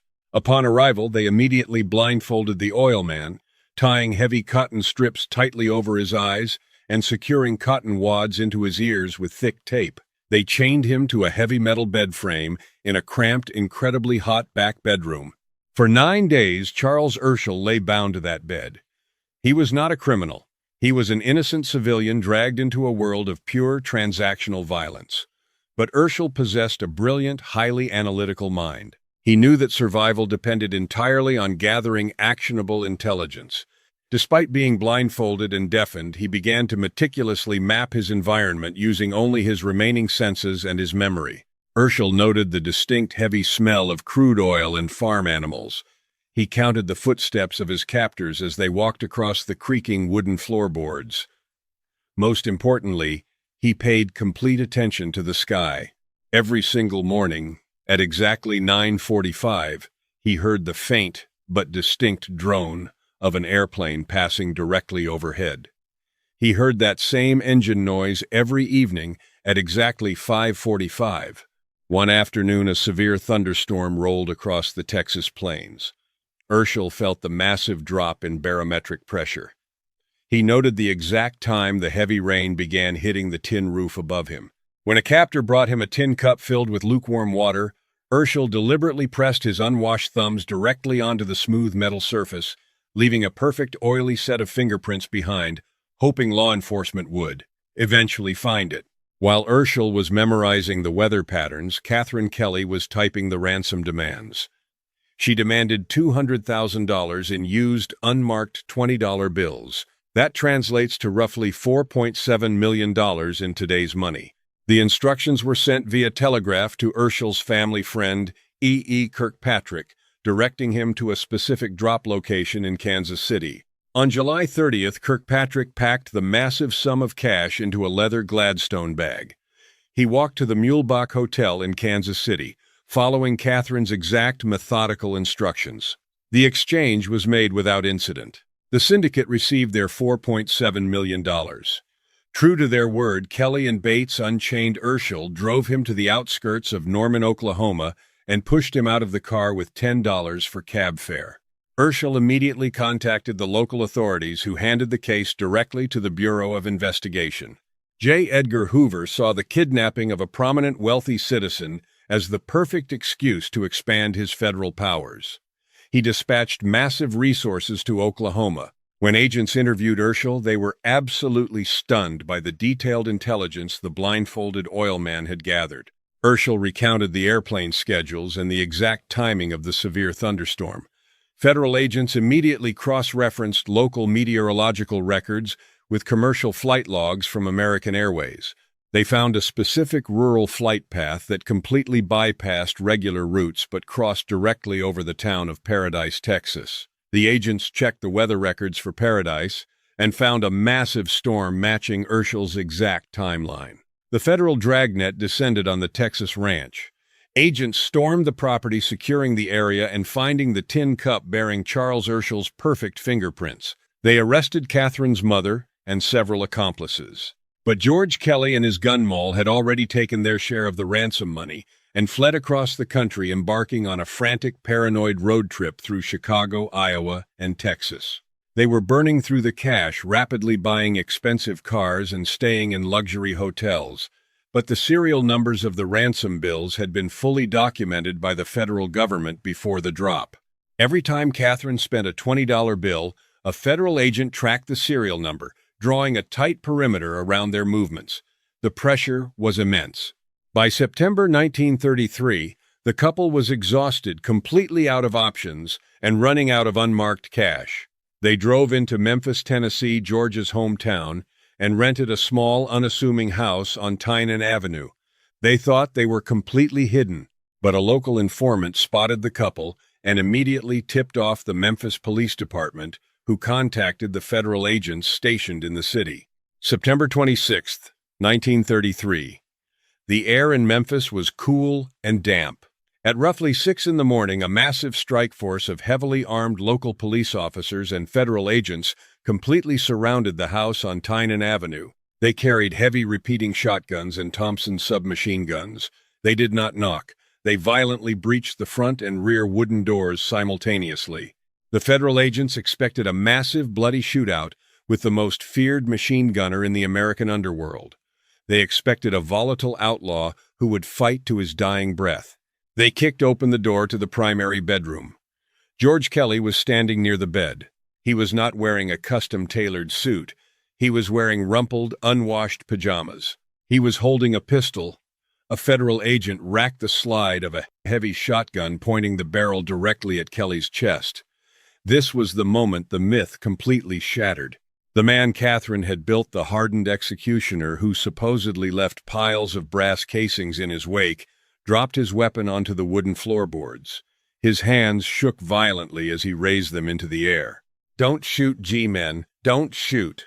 I usually keep neutral when doing these, but looking at the arrest logs, it absolutely annoys me how easily a weak man with a typewriter brought the entire federal government to its knees. He surrendered instantly without firing a single shot. He essentially coined the term G-men for federal agents in that exact moment of absolute cowardice, handing J. Edgar Hoover the greatest public relations victory of his entire career. Catherine was found hiding in the adjacent room, screaming obscenities at the plot as they placed her in heavy steel handcuffs.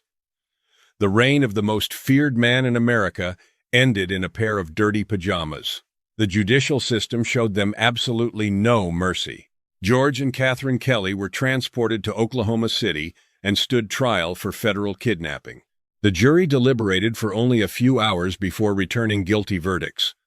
On October 12, 1933, both George and Catherine were sentenced to life in federal prison. The heavy steel doors locked shut on the fabricated empire. George Kelly was sent directly to the federal penitentiary at Leavenworth and later transferred to Alcatraz Island. Once inside the concrete walls of Alcatraz, completely separated from his wife's marketing machinery, the real George Kelly emerged. He was a quiet, highly submissive inmate who worked in the prison laundry. The other hardened bank robbers and murderers ruthlessly mocked him, calling him Pop Gun Kelly. He died of a massive heart attack in his cell at Leavenworth on July 18, 1954.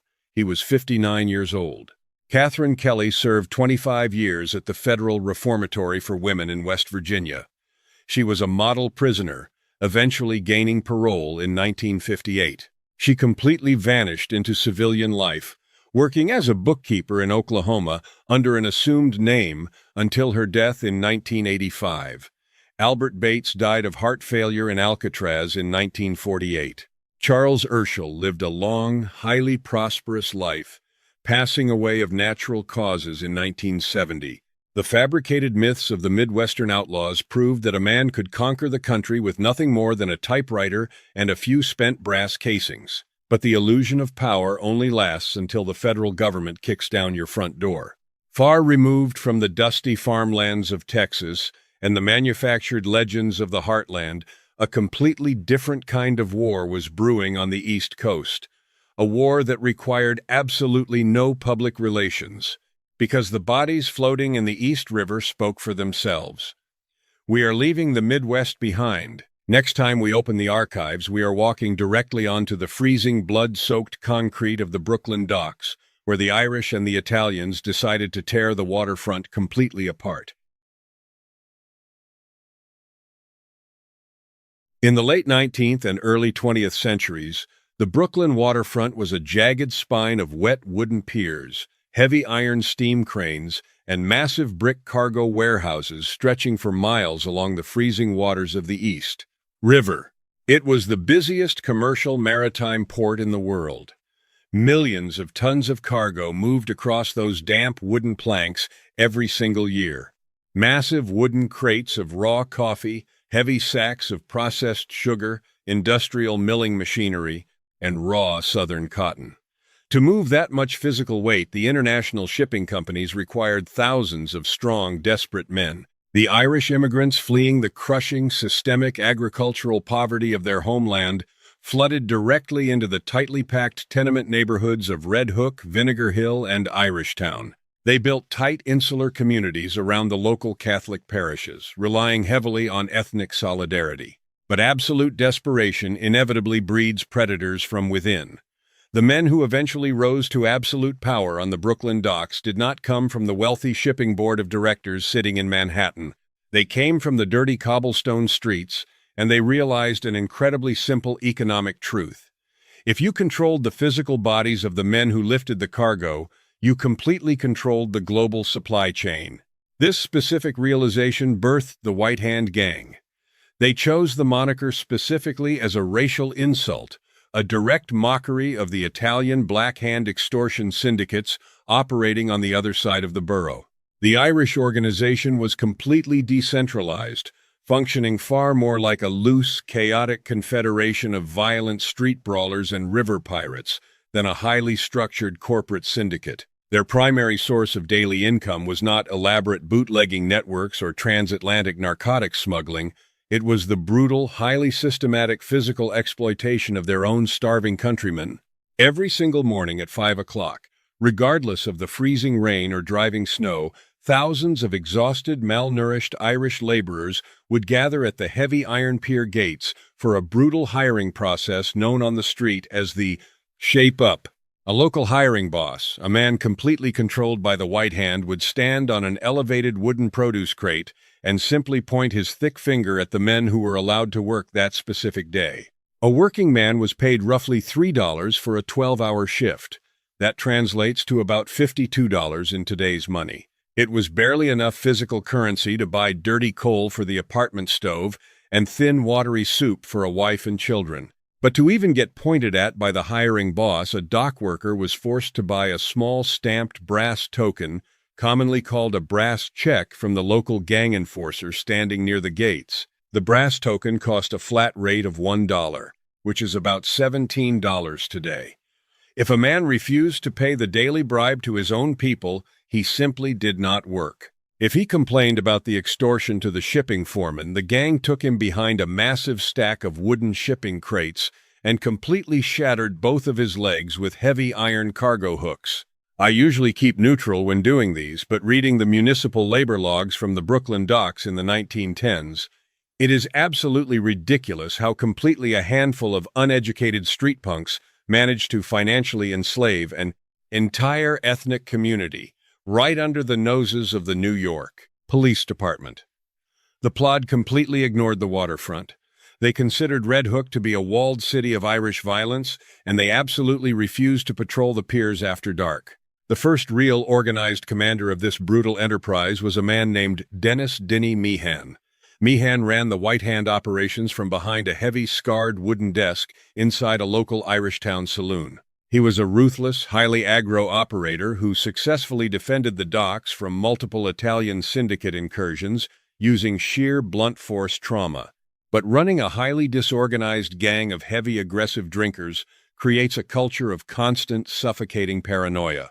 On the damp afternoon of March 31, 1920, Meehan was sleeping off a heavy alcohol bender in his second-floor apartment on Warren Street. His wife, Sadie, was asleep in the bed right next to him. Sometime in the mid-afternoon, a shadow slipped quietly through the unlocked front wooden door, walked directly into the cramped bedroom, and leveled a heavy-caliber revolver. The intruder fired a single shot directly into Meehan's head. The heavy lead bullet passed completely through his skull, exited, and violently struck his sleeping wife squarely in the shoulder. Meehan died instantly on the bloody mattress. Sadie survived the massive trauma, but the absolute code of the Waterfront demanded total silence. She looked the investigating detectives directly in the eyes and refused to name the killer. With Meehan dead, the throne of the Waterfront passed directly to his top enforcer, William Lovett. The street called him Wild Bill. Lovett was a physically short, heavily built man with a profound, unmedicated alcohol addiction and an explosive psychotic temper. He ruled the miles of Waterfront through sheer, unpredictable brutality. He would frequently walk into a crowded neighborhood saloon, draw a heavy service revolver, and start shooting the glass liquor bottles off the wooden shelves just to watch the terrified bartenders drop to the linoleum floor. Under Lovett's command, the White Hand became increasingly xenophobic and violently anti-Italian, actively hunting down Sicilian dock workers and beating them unconscious with iron pipes. But the criminal world outside the borders of Red Hook was changing rapidly. The Italian syndicates in South Brooklyn were completely restructuring their entire operational model. They were actively moving away from petty street extortion and building massive multi-million-dollar bootlegging operations designed to span the entire eastern seaboard. The primary architect of this modernization was a man named Francesco Iole, known heavily to the Underworld as Frankie Yale. Yale was the absolute polar opposite of the drunken Irish dock bosses. He was meticulously groomed, owned a highly profitable fleet of luxury funeral cars, ran a legitimate cigar manufacturing company, and viewed physical violence not as a drunken sport, but as a calculated, necessary business transaction. Yale looked at the Brooklyn waterfront and saw massive logistical inefficiency. He wanted the docks completely cleared so he could freely import high-quality Canadian whiskey without paying the Irish toll. Yale began a slow, highly methodical campaign to completely exterminate the White Hand leadership. He was a shadow nemesis who possessed infinite patience. He did not engage in loud street brawls outside saloons. He simply sent professional silent assassins. In 1922, Yale's hitmen cornered Wild Bill Lovett on a dark street and shot him multiple times directly in the chest. Lovett collapsed onto the dirty pavement, bleeding heavily from his punctured lungs. The surgeons at the municipal hospital told his family to prepare for a closed-casket funeral, but Lovett, fueled by sheer animalistic aggression, miraculously survived the heavy-caliber wounds. The near-death experience temporarily rattled the Irish boss. He married a local Brooklyn woman, swore a solemn oath to her that he was completely done with the waterfront rackets, and moved to the isolated, tree-lined streets of a New Jersey suburb. But a volatile outlaw cannot survive among manicured lawns and silent nights. The absolute lack of conflict completely consumed him. In October 1923, Lovett abandoned his wife in New Jersey and traveled back across the river to the Red Hook waterfront for a massive multi-day drinking binge. He eventually passed out in a dark, completely empty commercial warehouse on Bridge Street. Yale's intelligence network on the docks was absolutely flawless. 2 Italian enforcers walked quietly into the freezing warehouse. They found the former lord of the waterfront completely unconscious on a massive pile of rough burlap sacks.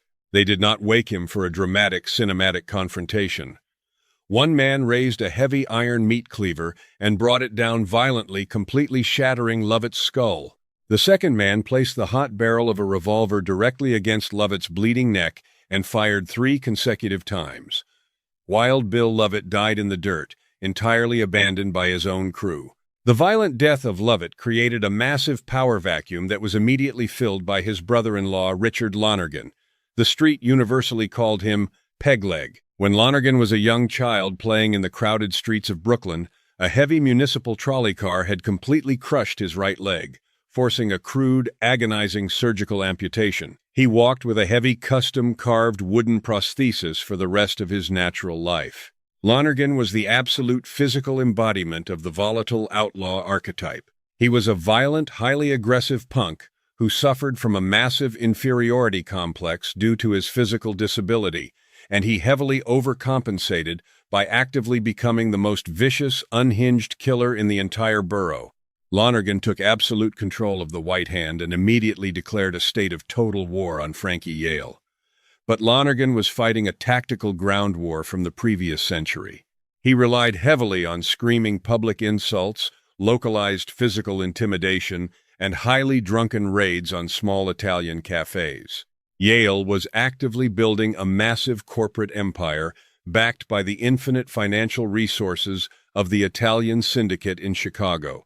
Yale's top enforcer and personal protege was a young, heavily scarred thug named Al Capone, who had recently moved to Chicago to manage the Midwestern operations, but maintained incredibly deep financial ties to his former Brooklyn boss. Lonergan's absolute refusal to adapt to the rapidly changing criminal economy led directly to his physical destruction. He deeply despised the Italians, frequently referring to them with vile racial slurs in public, and he firmly believed that sheer brute Irish grit could somehow overcome the mechanical superiority of Thompson's submachine guns. This fatal, staggering arrogance culminated in the freezing winter of 1925. December 25th, 1925. Christmas night. The narrow streets of South Brooklyn were completely covered in a thin, dirty layer of gray, freezing snow. The temperature had dropped heavily below freezing. Frankie Yale owned a highly exclusive, heavily fortified speakeasy on 20th Street called the Adonis Social Club. It was a brightly lit, mahogany-paneled room where the high-ranking Italian bosses drank imported European wine, played high-stakes cards, and listened to live jazz music. According to heavily guarded Underworld legend, Al Capone had traveled back to Brooklyn for the holidays to throw a private Christmas party for his young son, and he was sitting quietly at a back table in the Adonis that exact night. On the other side of the frozen borough, Richard Lonergan was sitting in a dirty smoke-filled Irish saloon with his three top enforcers, Aaron Harms, Needles Ferry, and James Hart.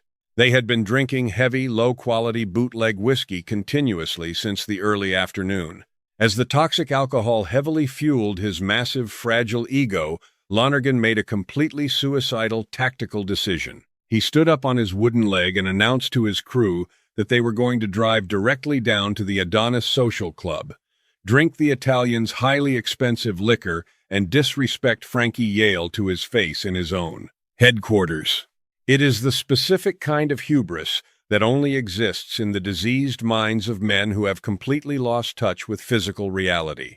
You do not walk directly into the heavily armed fortress of a rival corporate syndicate severely outnumbered and completely intoxicated and expect to walk out with your internal organs intact. Shortly after midnight on the freezing morning of December 26th, Lonergan and his three men kicked open the heavy front wooden doors of the Adonis Social Club. The live jazz band immediately stopped playing their instruments. The low, steady murmur of Italian conversation died out instantly. The massive room went completely silent. Over 24 highly trained, heavily armed syndicate enforcers stopped holding their playing cards, slowly moved their hands under their tailored coats, and simply stared at the four drunk Irishmen standing in the entryway. Lonergan, completely ignoring the massive, overwhelming threat level, heavily limped over to the main polished mahogany bar. The thick wooden peg of his prosthetic leg thumped loudly against the decorative tiled floor in the absolute silence. He slammed his fist down and demanded a round of whiskey. When the Italian bartender hesitated, Lonergan started violently cursing. He used every single racial slur he could drag from his alcohol-soaked brain, screaming aggressively at the men, sitting quietly in the shadows, calling them cowards, demanding loudly to see Frankie Yale. Aaron Harms and Needles Ferry stood closely behind him, nervously resting their hands on the cold steel of the revolvers hidden in their heavy wool coat pockets. But they were entirely outmatched in every single metric. The men sitting at the tables did not yell back. They did not stand up to argue. They simply waited in complete silence for a designated signal. Lonergan raised his glass, looked out into the smoky, tense room, and sneered his final, incredibly arrogant words. "You greasy bastards think you can run this town. I'll bury every one of you." The main electrical lights of the Adonis Social Club instantly snapped off. The room plunged heavily into near-total darkness, illuminated only by the faint yellow glow of the street lamps filtering through the front frosted glass windows. A single voice in the dark shouted a brief command. "Let them have it." The sudden eruption of violence in the enclosed space was completely deafening. Over a dozen heavy weapons fired simultaneously from completely different angles across the room. Heavy-caliber revolver rounds and massive 12-gauge shotgun slugs tore blindly through the thick cigarette smoke. Lonergan never even managed to draw his weapon from his coat. A massive barrage of heavy-caliber bullets struck him directly in the chest, throat, and face. His body was thrown violently backward against the heavy wooden bar, his custom prosthetic leg snapping completely off its leather straps under the collapsing weight of his own dead body. Aaron Harms took a heavy, devastating shotgun blast directly to the stomach, completely opening his abdomen and destroying his intestines. He staggered backward, bleeding profusely onto the tiles, and desperately tried to run toward the front glass door, but a second volley of bullets tore entirely through his spine, dropping him dead on the floorboards.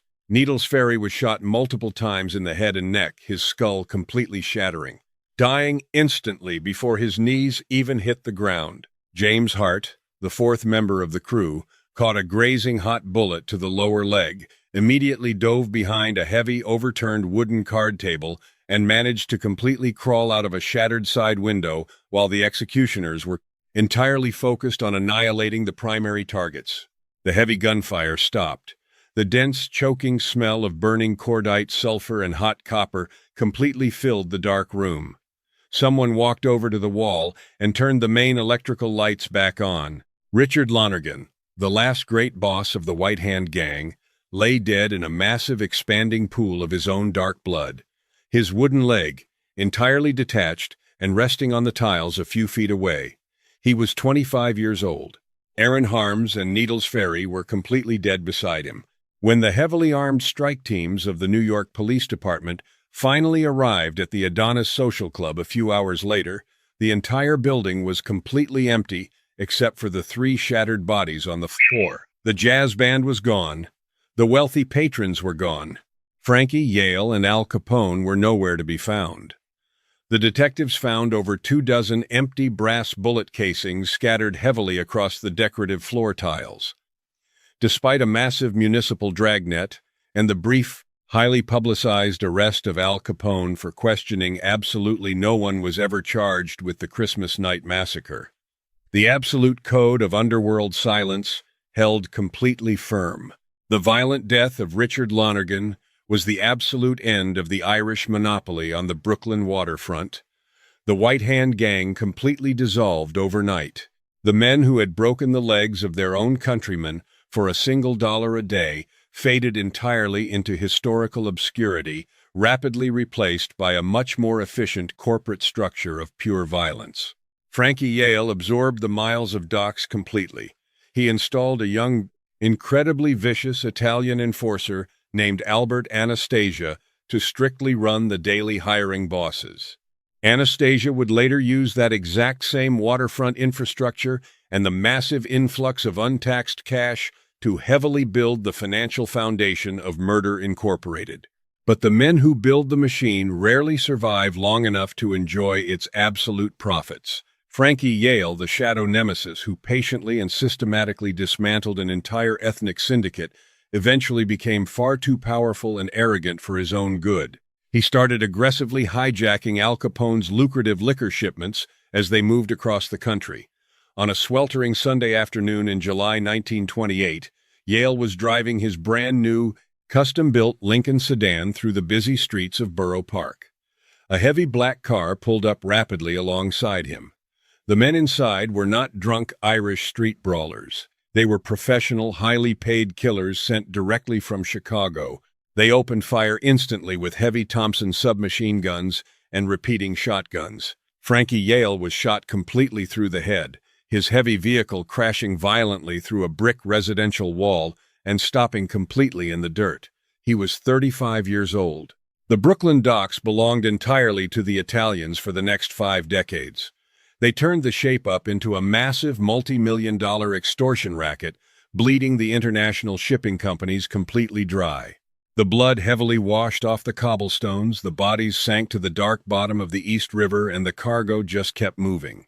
It was a localized, incredibly bloody war fought over petty cash and racial pride. But less than 20 years later, the sheer, unrestricted geographical power of that exact same Italian waterfront syndicate would attract the attention of a completely different kind of desperate client, a client that wore heavily pressed military uniforms and carried the full, devastating legal authority of the federal government. We are completely closing the file on the street brawls. Next time we pull a folder from the archives, we are looking at the exact moment the United States Navy walked quietly into the dark, smoke-filled cells of a maximum security civilian prison to ask the Mafia for a favor.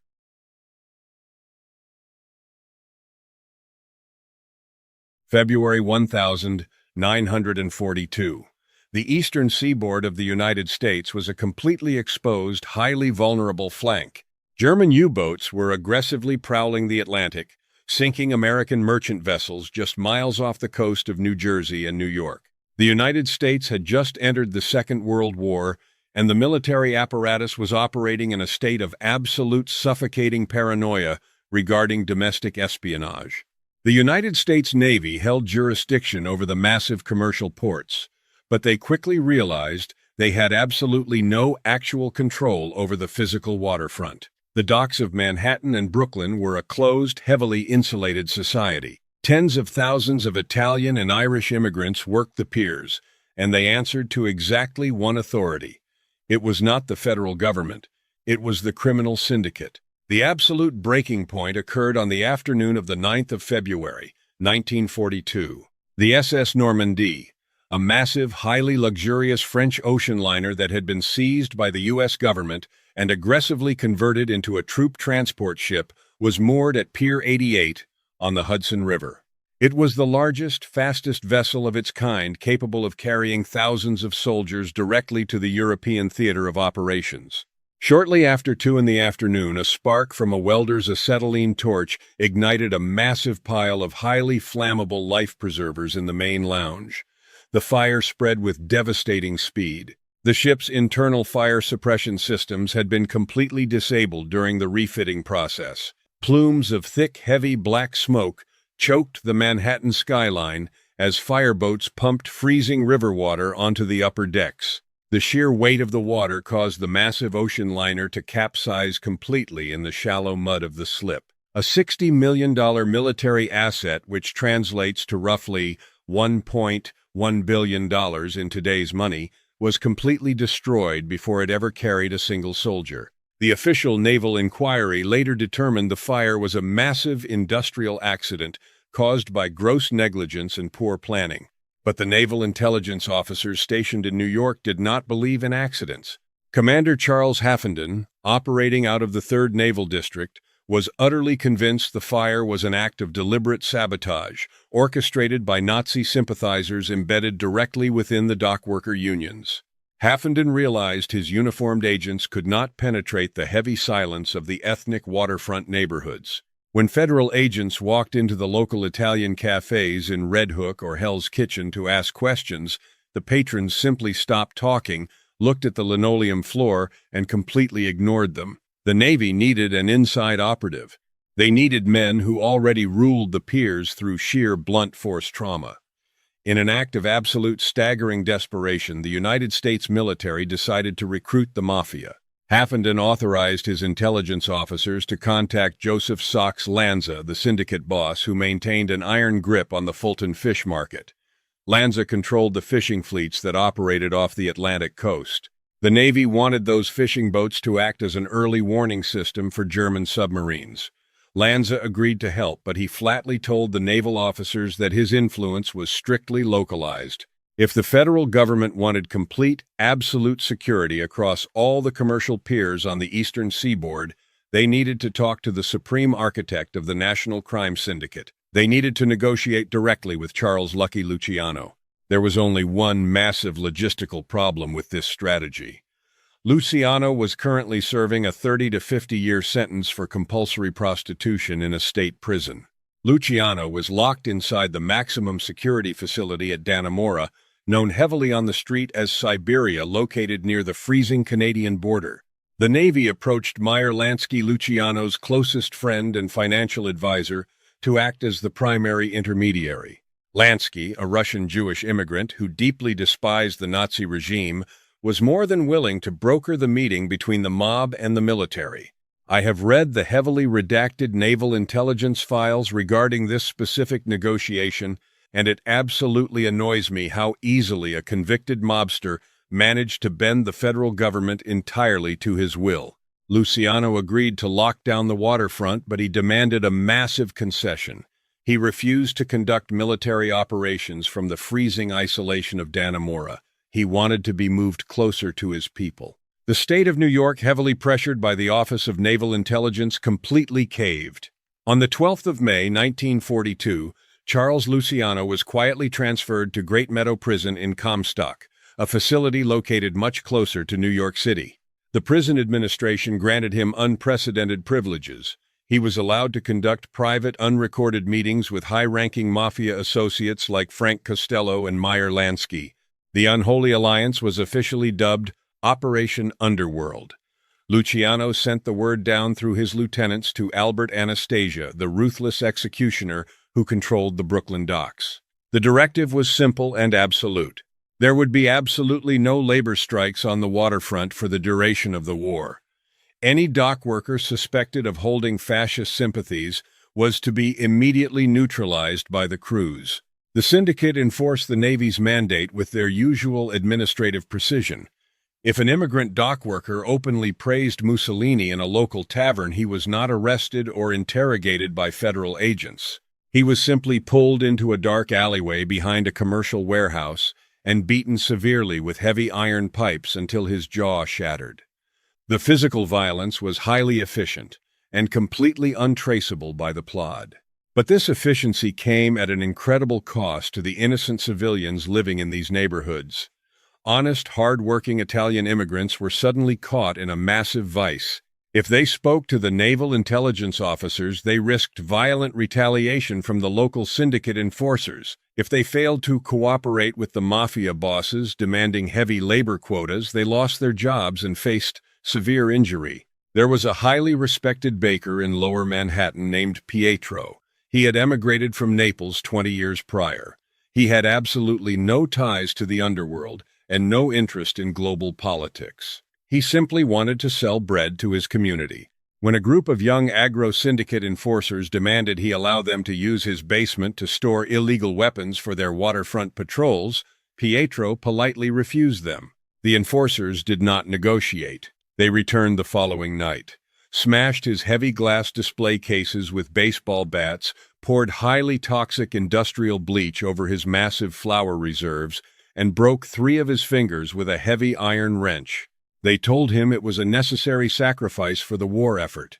Pietro lost his entire livelihood because the federal government had essentially deputized violent sociopaths. By the end of 1942, the docks were completely secure. Not a single act of sabotage occurred on the New York waterfront for the rest of the war. The fishing fleets reported numerous submarine sightings, leading directly to the destruction of several German U-boats. But the United States military was not finished exploiting Luciano's massive criminal network. They were planning a massive amphibious invasion of the island of Sicily. Operation Husky required incredibly detailed intelligence regarding the southern Italian coastline. The naval officers went back to Great Meadow Prison. Luciano provided the military with a massive list of names. These were old-school Sicilian mafia bosses who had been heavily suppressed and hunted by Benito Mussolini. Luciano facilitated direct contact between the U.S. military and the deeply entrenched Sicilian underworld. When the Allied forces hit the beaches of Sicily in July 1943, they were actively guided by men wearing the heavy wool caps of the local mafia. These men provided accurate maps of hidden minefields, identified highly fortified German sniper positions, and secured the cooperation of the local mayors. The invasion was a massive, bloody success, and the U.S. military quietly acknowledged the critical assistance from the shadows. Luciano's influence extended far beyond just reading maps. He sent custom, heavily coded messages sewn directly into the uniforms of the invading American soldiers. When a local Sicilian mafia boss saw the specific yellow silk crest, they immediately knew the soldier carried the personal protection of Charles Luciano. The local syndicates instantly turned their hidden weapons against the retreating German infantry lines. The military commanders were absolutely stunned by the sheer efficiency of the underworld network. Entire towns in Sicily surrendered to the advancing American troops without a single shot being fired entirely because the local mafia boss had received a message from Great Meadow Prison instructing them to cooperate. The United States government had effectively weaponized a massive international criminal enterprise for the war. When the war finally ended in 1945, Charles Luciano decided it was time to collect on his massive debt. He filed an official petition for executive clemency, citing his extensive wartime service to the United States Navy. The petition landed directly on the heavy mahogany desk of Governor Thomas E. Dewey. This was the exact same Thomas Dewey who had aggressively prosecuted Luciano and sentenced him to 50 years in state prison. I usually keep neutral when doing these, but looking at the absolute hypocrisy of the judicial system, it is staggering. The man who built his entire political career on destroying the mafia was now forced to sign a pardon for its supreme architect. On the 3rd of January 1946, Dewey officially commuted Luciano's sentence with the strict, non-negotiable condition that he be permanently deported to Italy and never return to America. On the 10th of February 1946, Charles Luciano boarded the freighter Laura Keene at a pier in Brooklyn. A massive crowd of high-ranking mobsters and corrupt politicians gathered at the docks to see him off drinking expensive champagne and smoking heavy Cuban cigars. He walked up the steel gangway, a completely free man, waving to the cheering crowd. The federal agent standing on the dock simply watched the massive ship drift away. He did not die in a dirty alleyway. He did not face the electric chair. Luciano relocated to Naples, Italy. He lived in massive luxury apartments, wore custom-tailored silk suits, and frequently dined with prominent international celebrities. He used his newly established connections in Sicily to build a massive, highly efficient global heroin smuggling network that flooded the streets of American cities for decades to come. He suffered a fatal heart attack on the 26th of January, 1962, at the Capodichino International Airport in Naples, just moments after meeting with an American film producer who wanted to make a movie about his life. He was 64 years old. His body was quietly shipped back to the United States and buried in St. John's Cemetery in Queens. The architect of the combination died in absolute luxury, entirely untouchable by the law. Albert Anastasia, the ruthless enforcer who secured the Brooklyn docks for the Navy, grew increasingly paranoid and violent.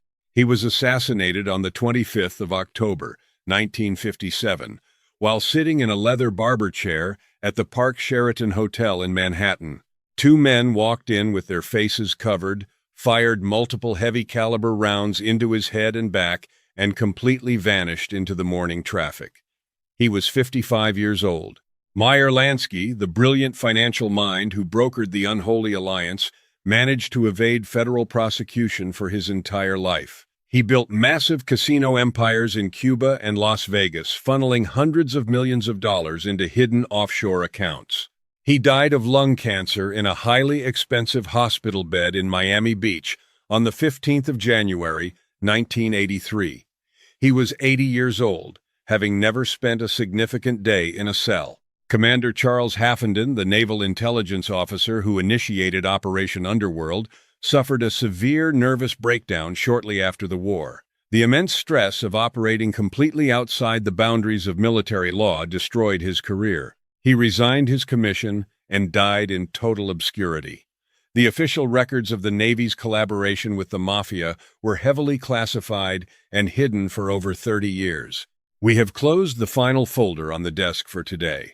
8 descents into the absolute worst of the underworld, where the line between the criminals and the plot was frequently washed away by a thick envelope of cash. Thank you for walking through the archives with me. If you made it this far, consider hitting subscribe and leaving a like. It helps keep the lights on here. If you want to dig deeper into the files, join us over on the Discord. The link is down below. Lock your doors, and I will see you next time.